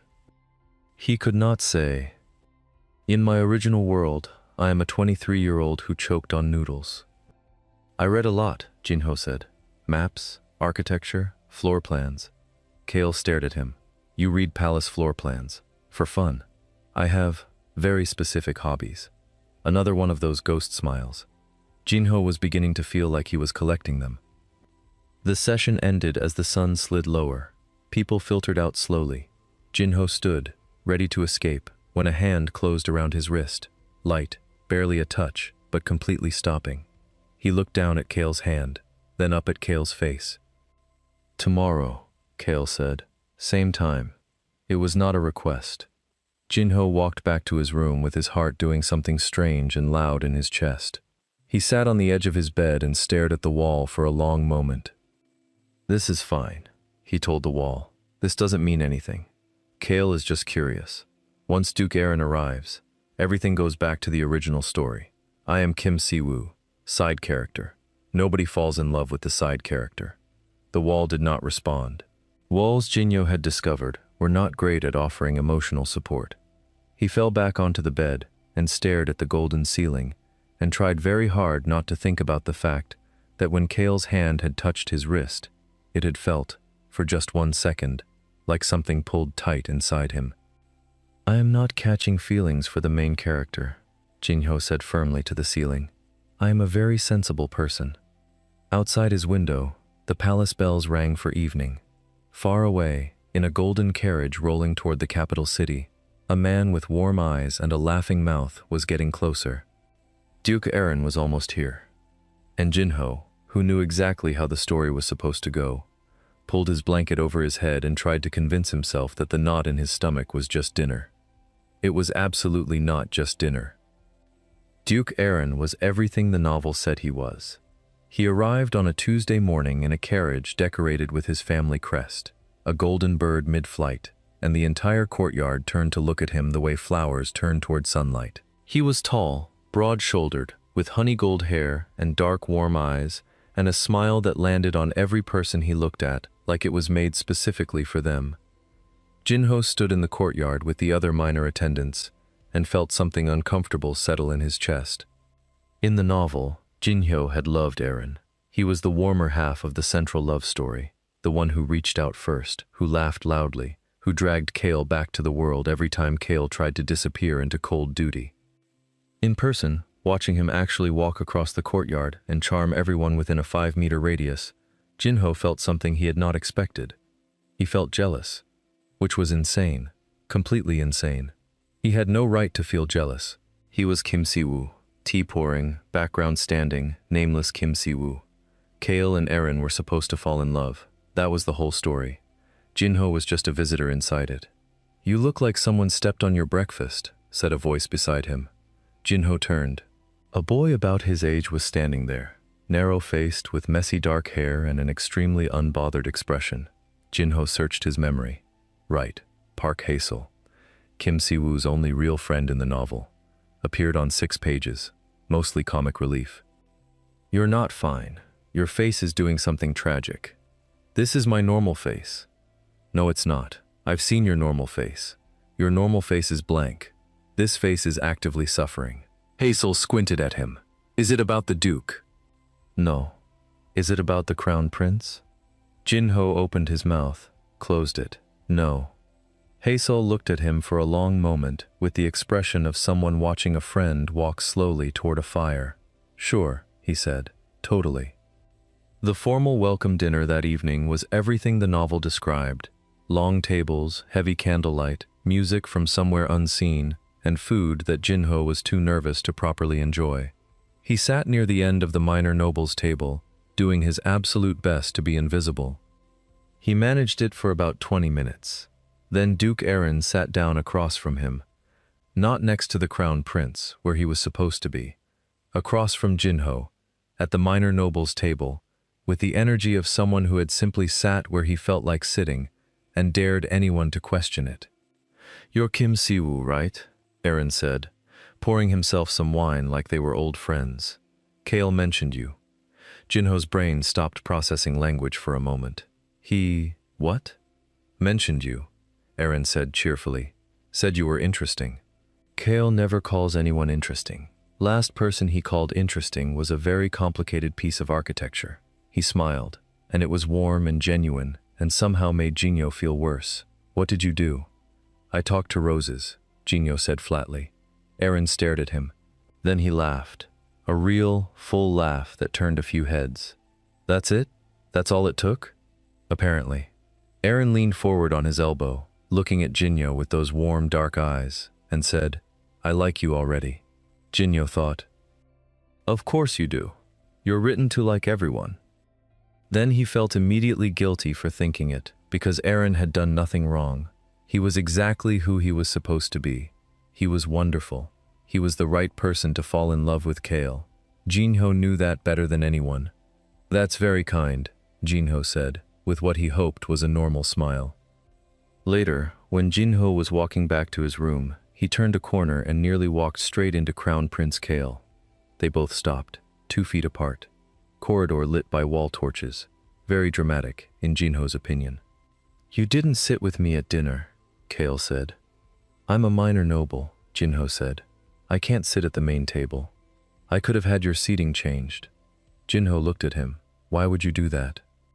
Kale said nothing for a moment. His jaw moved slightly, like he was choosing words and rejecting them. Finally, "Duke Aaron sat with you instead."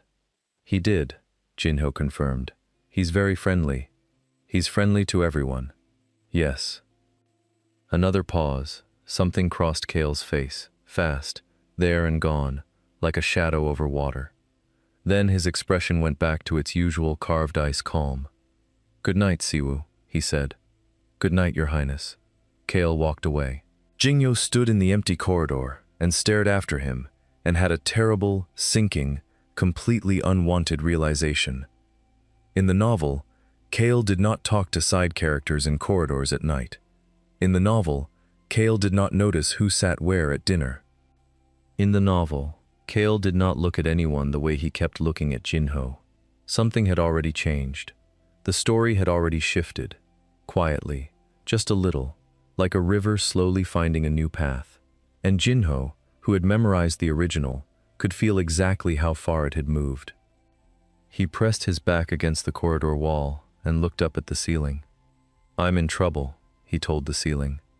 The ceiling, like the wall before it, offered no help at all. There is a scene in chapter 14 of A Crown for Two Hearts, where Crown Prince Kale and Duke Aaron have their first real private conversation. A night garden, moonlight, Aaron saying something quietly honest, and Kale responding for the first time without armor. Jinhyo had read it 7 times across 3 different reads of the novel. He had cried at it twice. He was not supposed to be there when it happened. He absolutely, completely should not have been in the night garden on the evening it took place. But Hazel had sent him a note saying he needed help finding his misplaced court documents, which he had apparently left somewhere near the garden paths, and Jinho, being a good and loyal friend to a character he genuinely liked, had gone to help. He found the documents in the dark, tucked under a stone bench. He also found himself very close to 2 other people who were standing under a flowering tree, speaking in low voices, not aware he was there. He should have left immediately. He did not leave immediately, because his feet stopped working when he heard Kale's voice say something he had never said in the original novel. "I have been thinking about someone." Aaron's voice was gentle. "Tell me." "I don't know what to do with it. It's not something I've felt before." A pause. "He says strange things. He looks at the world like he already understands it, and then he looks at me like I'm something he hasn't read yet." Jinho's heart was beating very loudly. "That sounds like you like him," Aaron said simply. "I don't know if that's allowed," Kale said quietly. Jinho, pressed behind a stone pillar in the dark, realized 3 things at the same time. First, Kale was talking about him. Second, in the original novel, this scene was the beginning of Kale and Aaron's love story. Third, in this version, Aaron was not the person Kale was talking about. The story had changed. He had changed it, just by existing, just by talking to roses and saying strange things, just by being somewhere slightly different than Kim Si-woo had ever been. He had changed the story. Jinho pressed himself against the pillar and breathed very quietly and tried to think. He had 2 choices. He could step out, say something awkward, be the flustered side character, give Kale a reason to distance himself, push the story back toward its original track. Kale and Aaron would still find their way to each other maybe. Stories wanted to happen the way they were written, they had gravity. Or he could do nothing. He slipped away without making a sound, through a side path, out of the garden. He walked back to his room and sat on the floor with his back against the bed, because somehow sitting on the floor felt more real than sitting on silk blankets. He had known, somewhere quiet and ignored, for several days now. The realization wasn't new. He just hadn't said it to himself yet in plain words. He liked Kale. He had memorized a fictional version of this man, and then met the real version, and somehow it was worse than anything he had prepared for. Because the real Kale was awkward in ways the novel never showed. He hesitated before he smiled. He noticed small things. Who sat where, who walked differently, who talked to flowers. He asked questions that showed he was actually listening. And he had said, "He looks at me like I'm something he hasn't read yet." And Jinhyo was, very unfortunately, completely done. "I'm an idiot," he told his knees, hugging them to his chest. The door opened. Haesol walked in holding the recovered documents with a very guilty expression. "Did you find them?" Jinhyo asked dully. "Yes." Haesol paused. "Did something happen?" "Nothing. Everything is fine." Haesol sat down on the floor across from him, which was the kind of thing good friends did without being asked. "You have your suffering face on again." "This is my normal face. It is genuinely not. Hazel looked at him steadily. Siwoo, what's happening? Jinho stared at him. Hazel, Park Hazel, 6 pages of comic relief, was looking at him with entirely too much perception for a side character. Have you ever read a story, Jinho said carefully, and loved how it ended? And then you ended up inside it, and suddenly the ending you loved starts to feel like the wrong one? Hazel was quiet for a moment. Then, that's the most dramatic way anyone has ever said, I like someone. Jinho laughed despite himself, a short, helpless sound. Yeah, he said finally, I like someone. And this is a problem because he's not supposed to like me back. Jinho leaned his head against the bed behind him. He's supposed to be with someone else, someone who's better for him, someone warm and brave and exactly right. Hazel tilted his head. Better according to who? Jinho did not have an answer for that. Outside the window, the palace was quiet. Somewhere in the garden, a night bird was singing. Jinho sat on his floor and held very carefully the terrifying possibility that maybe, the story he had read was not the only story that could be true. 3 days after the garden night, everything became significantly more complicated. Jinho was walking through the east corridor when he saw Lord Bastian. In the novel, Lord Bastian was the secondary villain, not the dramatic final boss type, but the quiet, dangerous type who worked in the background. His role was to isolate Kale from Duke Aaron during a critical political moment, cause a rift between them, and nearly succeed in separating them permanently. He appeared in chapters 16 through 22 and gave Jinho anxiety every single time, even on rereads. In person, he was even less likable. Tall, polished, with a smile that never quite reached his eyes. He was standing in the corridor talking to one of Kale's personal attendants, and when Jinho passed, that smile turned toward him. Young Master Siwoo, Bastian said pleasantly. You've been spending quite a bit of time near the Crown Prince lately. Jinho smiled carefully. Just fulfilling my family's court duties. Of course, Bastian said. It's just interesting. Kale has never taken interest in minor nobles before. One wonders what changed. The smile was still pleasant. The words were not. Jinho bowed politely and kept walking, and as soon as he was around the corner, he exhaled slowly and thought. He knows. He did not know exactly what Bastian knew, or suspected, or was planning. But Bastian was smart. The novel made that clear. And if Bastian had noticed that Kale's attention had shifted, he would want to understand why and whether it could be used. Jinho needed to talk to someone. He found Hazel in the library and told him everything. All of it. Which in hindsight was probably something he should have done earlier, considering Hazel was the only person in this world he trusted completely. Hazel listened to the whole explanation. Reincarnation, the novel, the plot, Kale, Bastian, with an expression of increasing stillness that Jinho recognized as him processing something huge. When Jinho finished, Hazel said, So you're from another world? Yes. And you read a book about this world? Yes. And in that book, the Crown Prince falls in love with Duke Aaron? Yes. But now he seems to be falling in love with you instead. I think so. Maybe. Hazel nodded very slowly. And there's a political villain who may have noticed. Yes. Another long pause. This is a lot, Hazel said. I know. Can I have a moment? Take as many as you need.